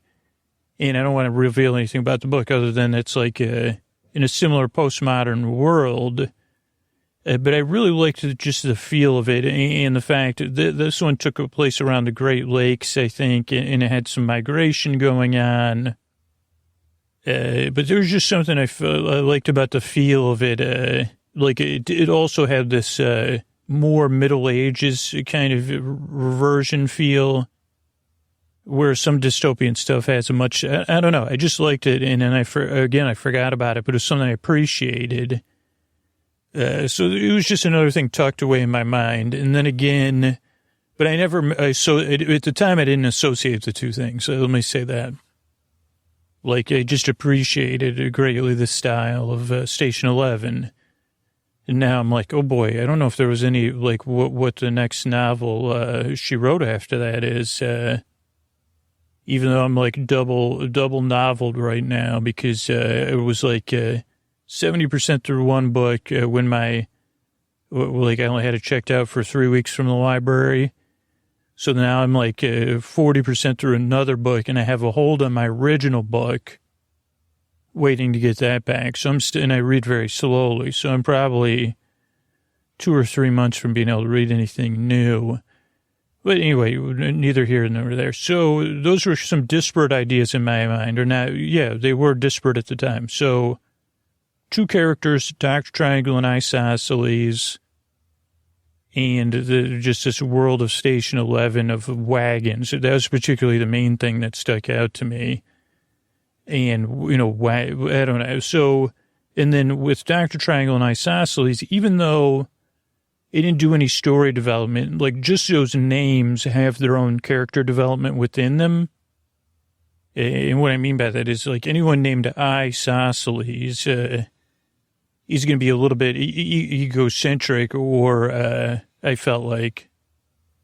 And then, so just like has this thing of Isosceles, and it makes it kind of fun. And then Dr. Triangle is a little bit more, has just an analytic feel, or maybe an anti-analytic feel. But anyone named Dr. Triangle, it's like brings up the questions, are they really doctor? Are they named Dr. Triangle? Are they named the Doctor of Triangle? So those were the ideas. And then again, like a lot of the series on the podcast, stuff has to just sit and stew, and then the story swamp bubbles stuff up. But before it does, it usually starts calling me back. So there was different times where I was like, oh man, like why haven't I been able to come up with the concept for that? We got the kind of title. And then this whole idea of us doing more procedural style shows, it has like kind of given me some creative focus in a different way. And then just like the scheduling, like I schedule stuff pretty far ahead of time, like even the production or the pre-production or the pre-production, like in this case.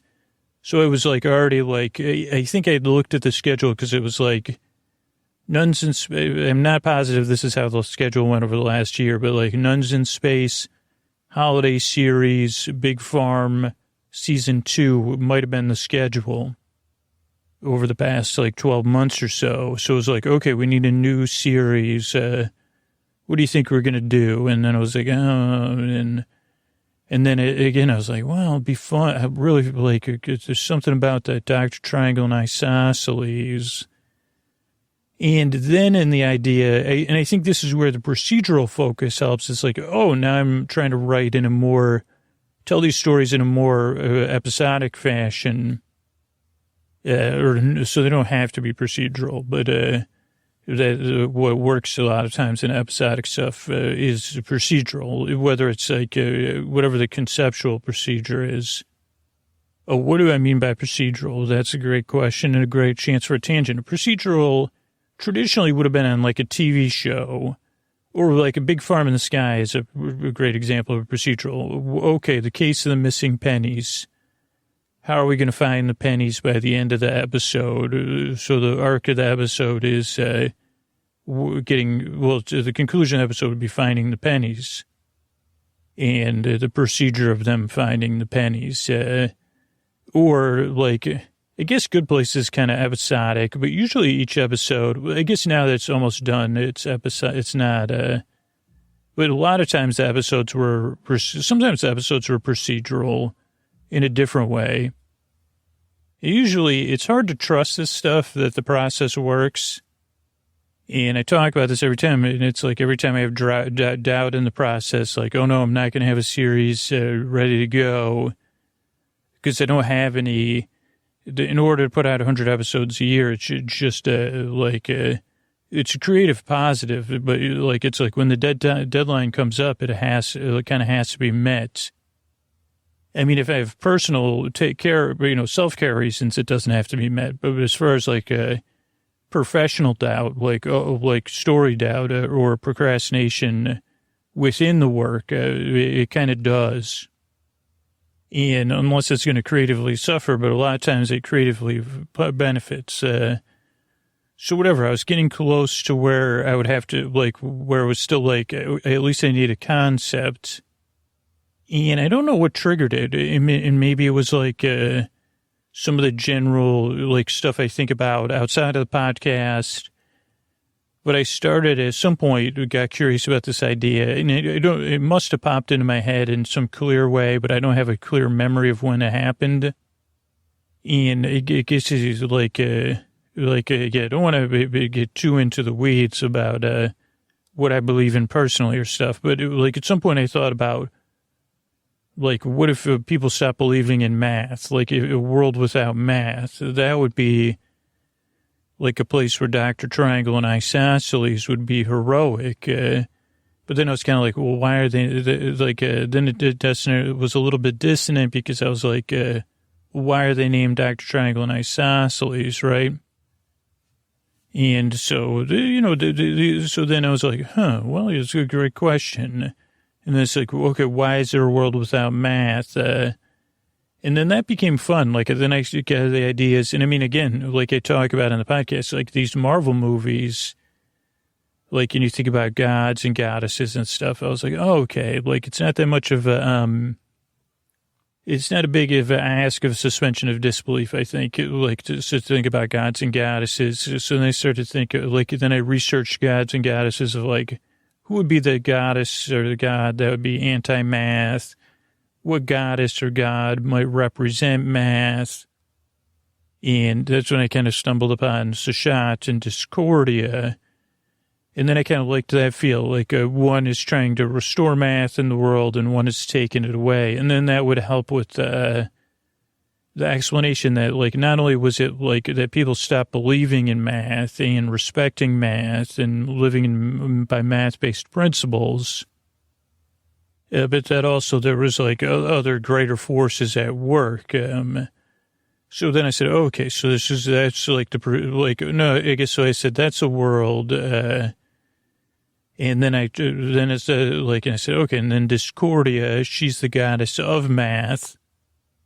And I said, okay, how did Dr. Triangle and Isosceles play into this? Because I don't like it when it goes straight forward, right? Because I said, okay, like, if they were lovers of math, that would kind of be too convenient for me. I don't know. And it just would take away a little bit of the, of whatever their journey or their motivations. It would be too simple for my opinion.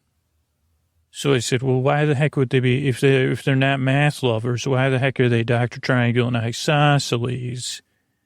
And then this is where Station 11 came in, because I think in Station 11 they were performers too. And I said, oh, okay, what if, and then at some point it just kind of clicked with the influence of that and this of like, okay, yeah, what if they're traveling like they have a math parody act? Like, so we live in this world, or we used to live in this world where people slowly became divided on math. Like, oh, well, math's not real or whatever.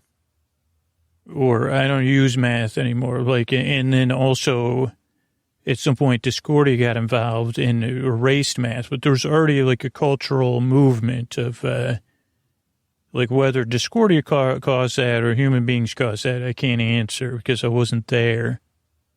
Or maybe it's both. And then Discordia actually actively started to deteriorate the ability of math to function in the world. And so I said, oh, okay, well, that would kind of make sense. Those are very, like, showy names anyway. Dr. Triangle and Isosceles. Maybe they've made their living doing math parody, like, or let's look at the reverse side of it, like, right? Like, there's people that love science, like, Allie Ward, Bill Nye, used to be Mr. Wizard.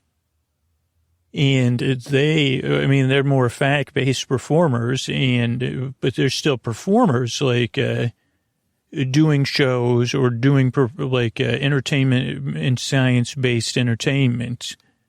So Dr. Triangle and Isosceles are kind of the exact opposite of that. They're the Bill Nye and Allie Ward. I don't know if that makes sense. They're the inverse.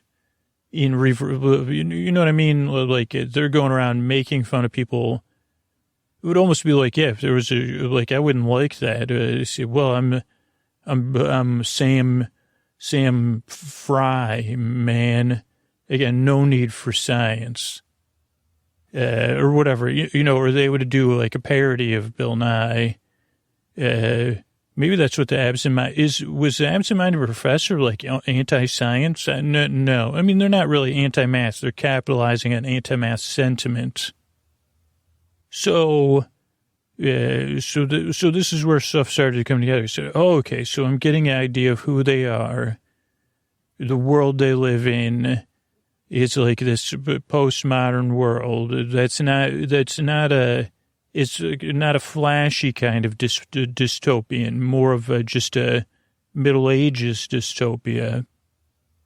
And we're not in total wreckage because it's not like there was any one incident. It was just, at some point, everything that relied on math either doesn't function at all or barely functions.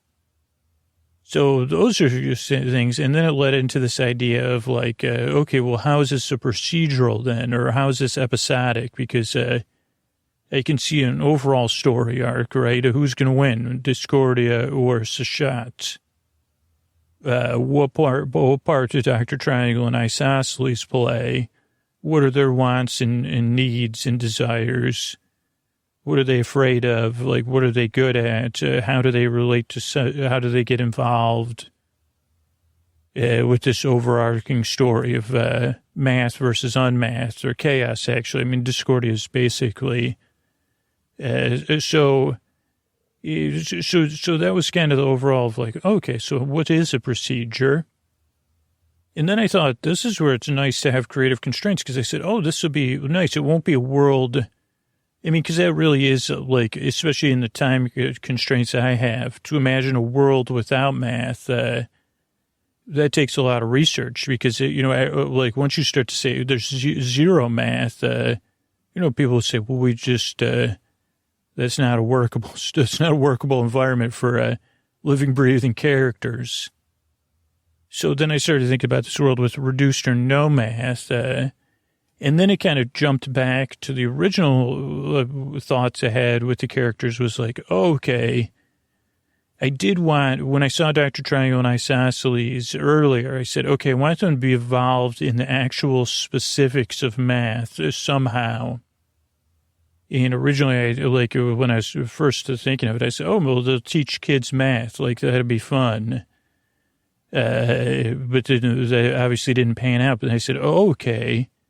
So that's like the procedural part is like each episode's this mystery for them of restoring one missing math principle to the area and stuff. So then I said, okay, that's the procedural part. And then that gives me like a starting point for each episode. Because another hard thing, whether it's a serialized story for me, especially with a 10-day writing process, is like, where's the start? Where does each episode start? Especially if it's not a serialized story, where it's like sometimes a serialized story in that sense is easier because it's like, okay, you start at the beginning, then you know the ending, then you figure out how many episodes do we have. Like this would be how, like, I don't think I always wrote, like this would be how I would write a serialized Sleep With Me thing if I had tons of time. And then I would, start beginning and end the characters. And then how do they get from the beginning to the end? How many episodes do we have? What are the major points? So that's But with a procedural, what's nice is that each episode's kind of a fresh start, right? I mean, these are all serialized in some way, just because that's just, I don't know. Like they're just, they're serialized in bites. Or why I say modular is there might be a little bit serialized, but you can listen to them in any order. Okay, so the nice thing about procedural, then it was like, okay, well then I'll pick a math principle, and maybe that'll help me find the theme of the episode, the conflict, not just in the missing principle, but that's like helps me have my own writing conflict, right? Like, not only are you trying to make the characters have conflict or whatever barriers or challenges, but it's like helps me be like, what am I going to try to write about or figure out? Like, what is this puzzle that I'm trying to figure out or build? And so it'd be like, oh, if there's no whisker and box plots, what is a whisker and box plot? That would be my first day of writing. I would pick a principle, try mostly randomly or by the sound of it, off of like this Common Core website I found. And then I would say, okay, whisper and box plots or whatever the other principles in that episode were. And I say, okay, that's interesting. What are those things? Okay. How would that manifest if you couldn't use this principle? What would that do to a community? Okay, well, what community would be most interesting to have that math principle taken away from?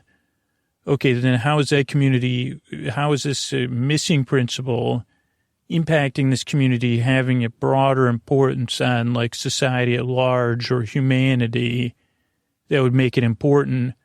Like, how is that an impact that's going to be important for Dr. Triangle and Isosceles to restore? And then how is it kind of mysterious? Like, because otherwise people would be like, how is it not like apparent immediately that it's a missing principle? That like there probably were some towns in between episodes where Dr. Triangle and Isosceles just walked into the town and they said, oh, addition, this is addition. Like they didn't even need to do anything. Like maybe they had a 1 second conversation. Like it was just so obvious. They said, oh, this one is XY axis or, I don't know exactly.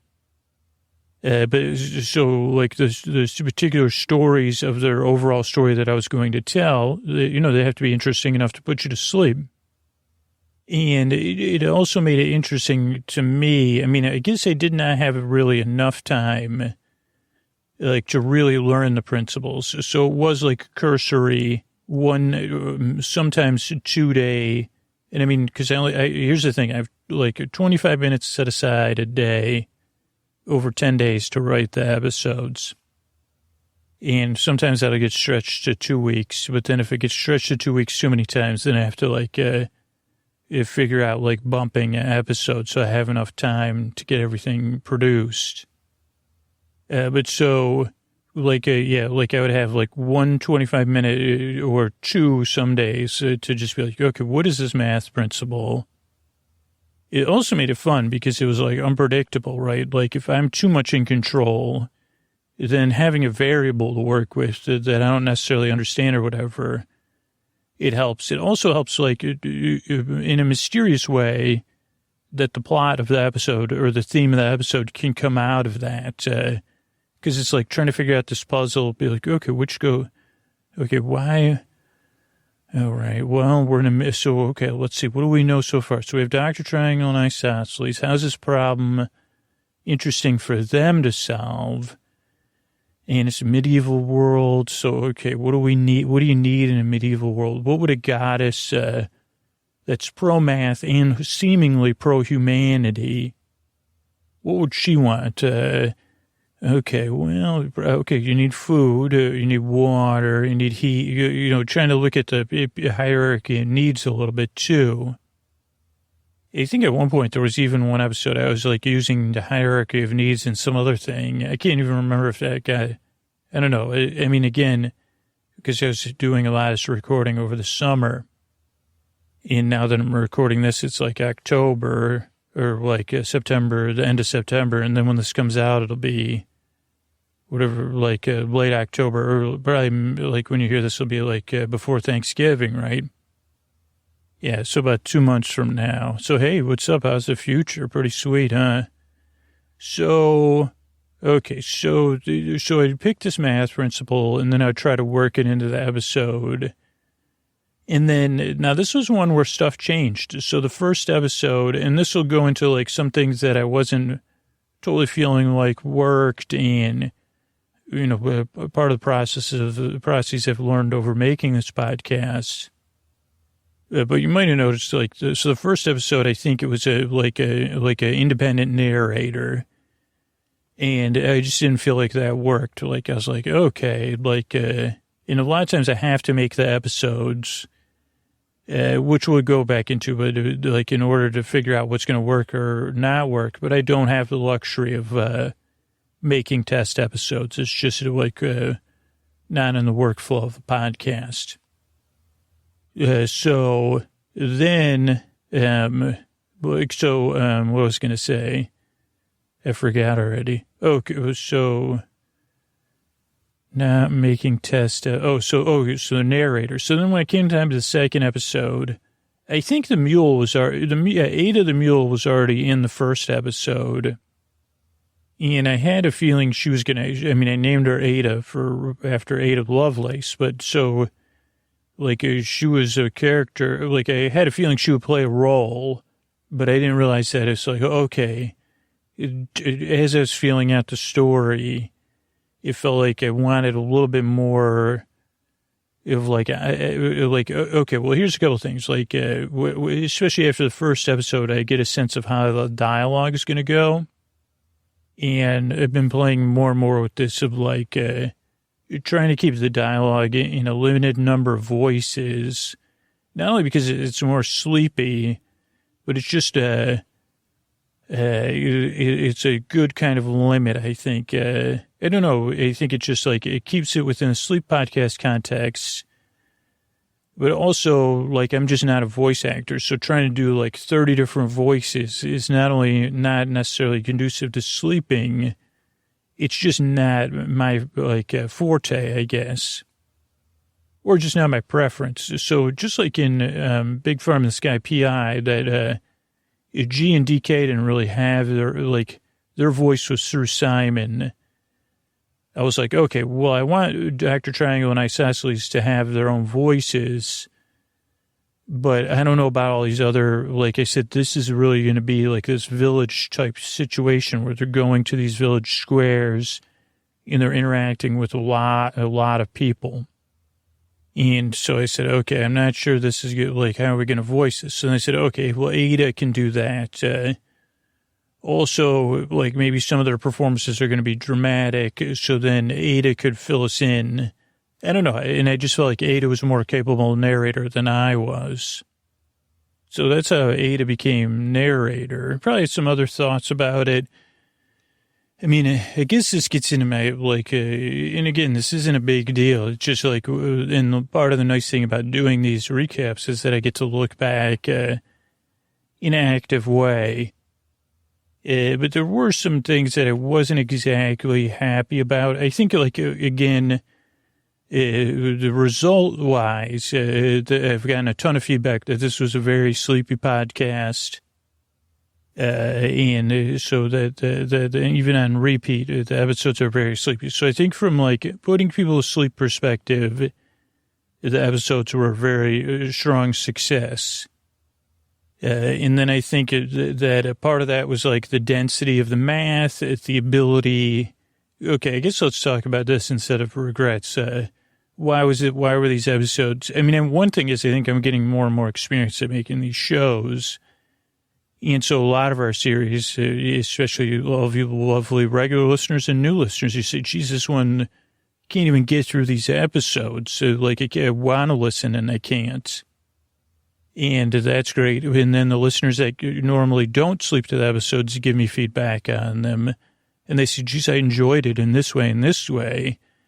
So it met both those. And I think one is, like, the theme of math, the resonance of, like, one, it wasn't like a hard dystopia, right? It was like this softer, more almost organic dystopia, like more of a reversion. I guess it wasn't even a dystopia. It was like a societal reversion.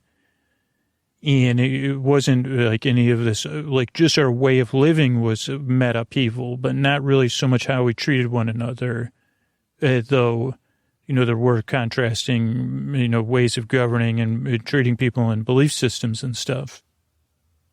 And so I think like the ability of the math to enable that and to enable like a lot of the episodes to have strong connection to their concept, and then finding a theme that resonated was good. I also think that I just forgot the other point I was going to make, because then I got distracted. Another fun thing that I didn't expect when I was after I first started making the first episode, or maybe it was the second episode, was like, okay, well, how are they going to, if this is all some sort of mysticism too, or whatever superpower, whatever goddess powers, how are these two humans going to restore these math principles? And then also, like, I guess I haven't done it. Like, at some point I was like, oh, this could open opportunity for big boss battles, and that'll be fun. Like, that a lot of the episodes could culminate, because they said, well, it shouldn't be easy. Like, I do not want it to be, even though people are sleeping, I don't want it to be easy for Dr. Triangle and Isosceles to solve these things, because paradoxically, then it'll be actually too boring, and it won't be as sleepy. Like, I think there has to be some, like, even though the kind of narrative cohesion of Sleep With Me is like kind of wadded up, what is that, masking tape, it still has a cohesion. It's just a wadded up kind of cohesion. Instead of putting the masking tape like straight on the walls, right? Or wherever you put masking tape. And so, I don't know. So the ability for the math principle and the procedural to do that worked. But I forgot what I was going to say. Oh, the big boss battles. I think that was just fun for me. Like, I think I did one or two, or maybe just one in the last holiday season one, and that kind of, like, I said, oh, I like this. It gives me a chance to play with like this different idea and something from video games. So that was fun.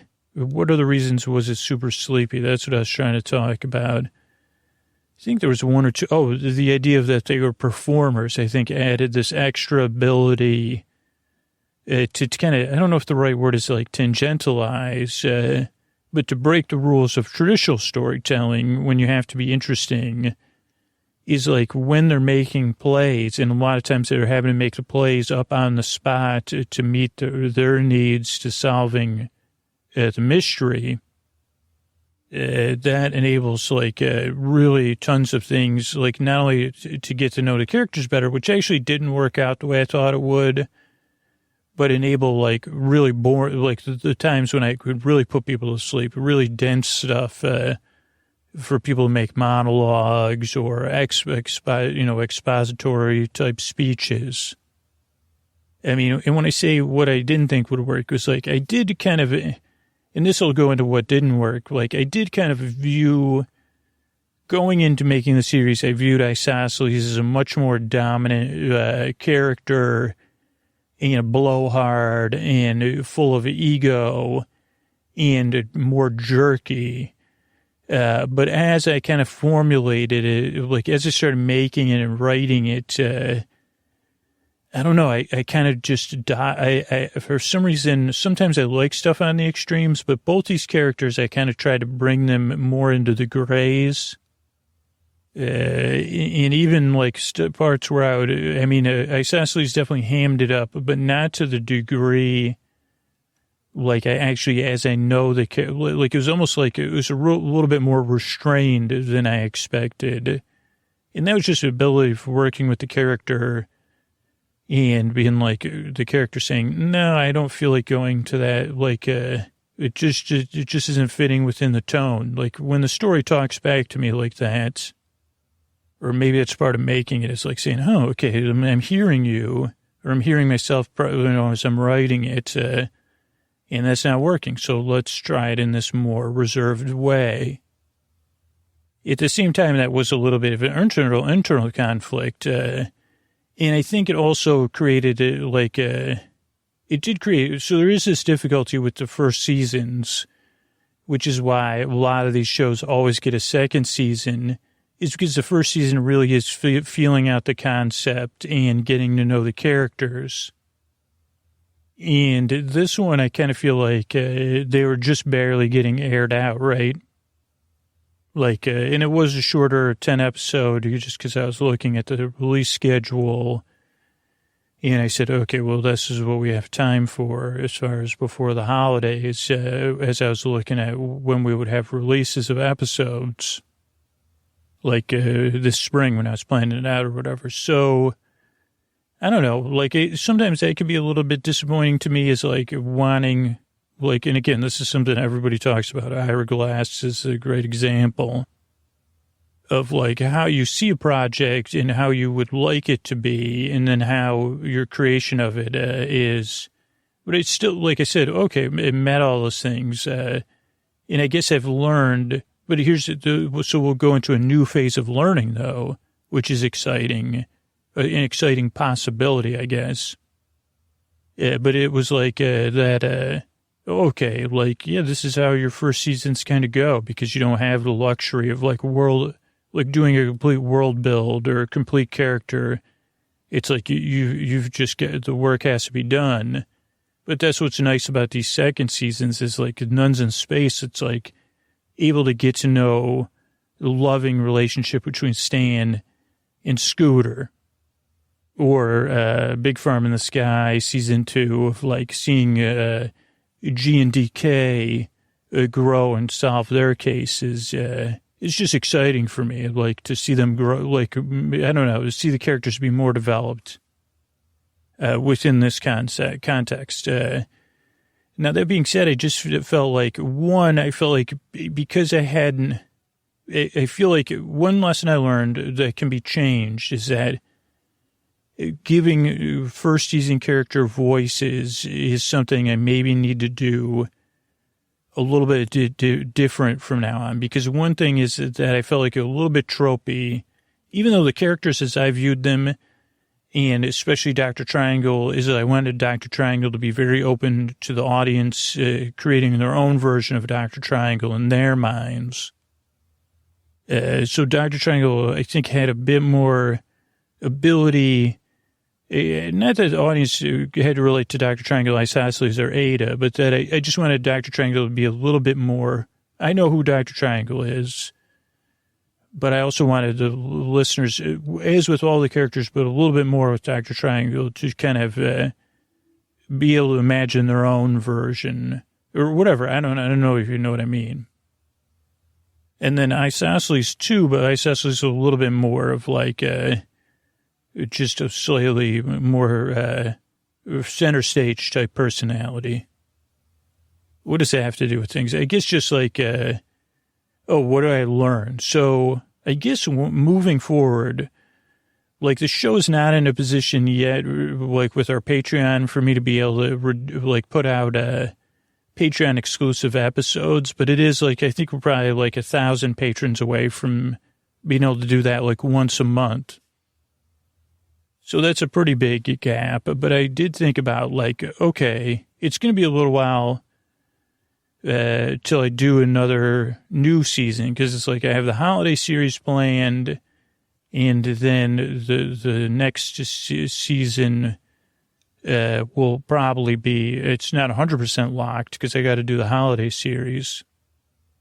But I have a feeling of what our series will be to start out 2018. It'll be a new, a return to two characters. So we'll see about that. The one thing, so I think because I didn't, I don't have a whole season, I think I need more time before the first episode of a new series to develop the character voices, the actual voicing of them, and the intonations, and just their way they dialogue. Because I did feel they kind of fell into this tonally a bit like Bezos.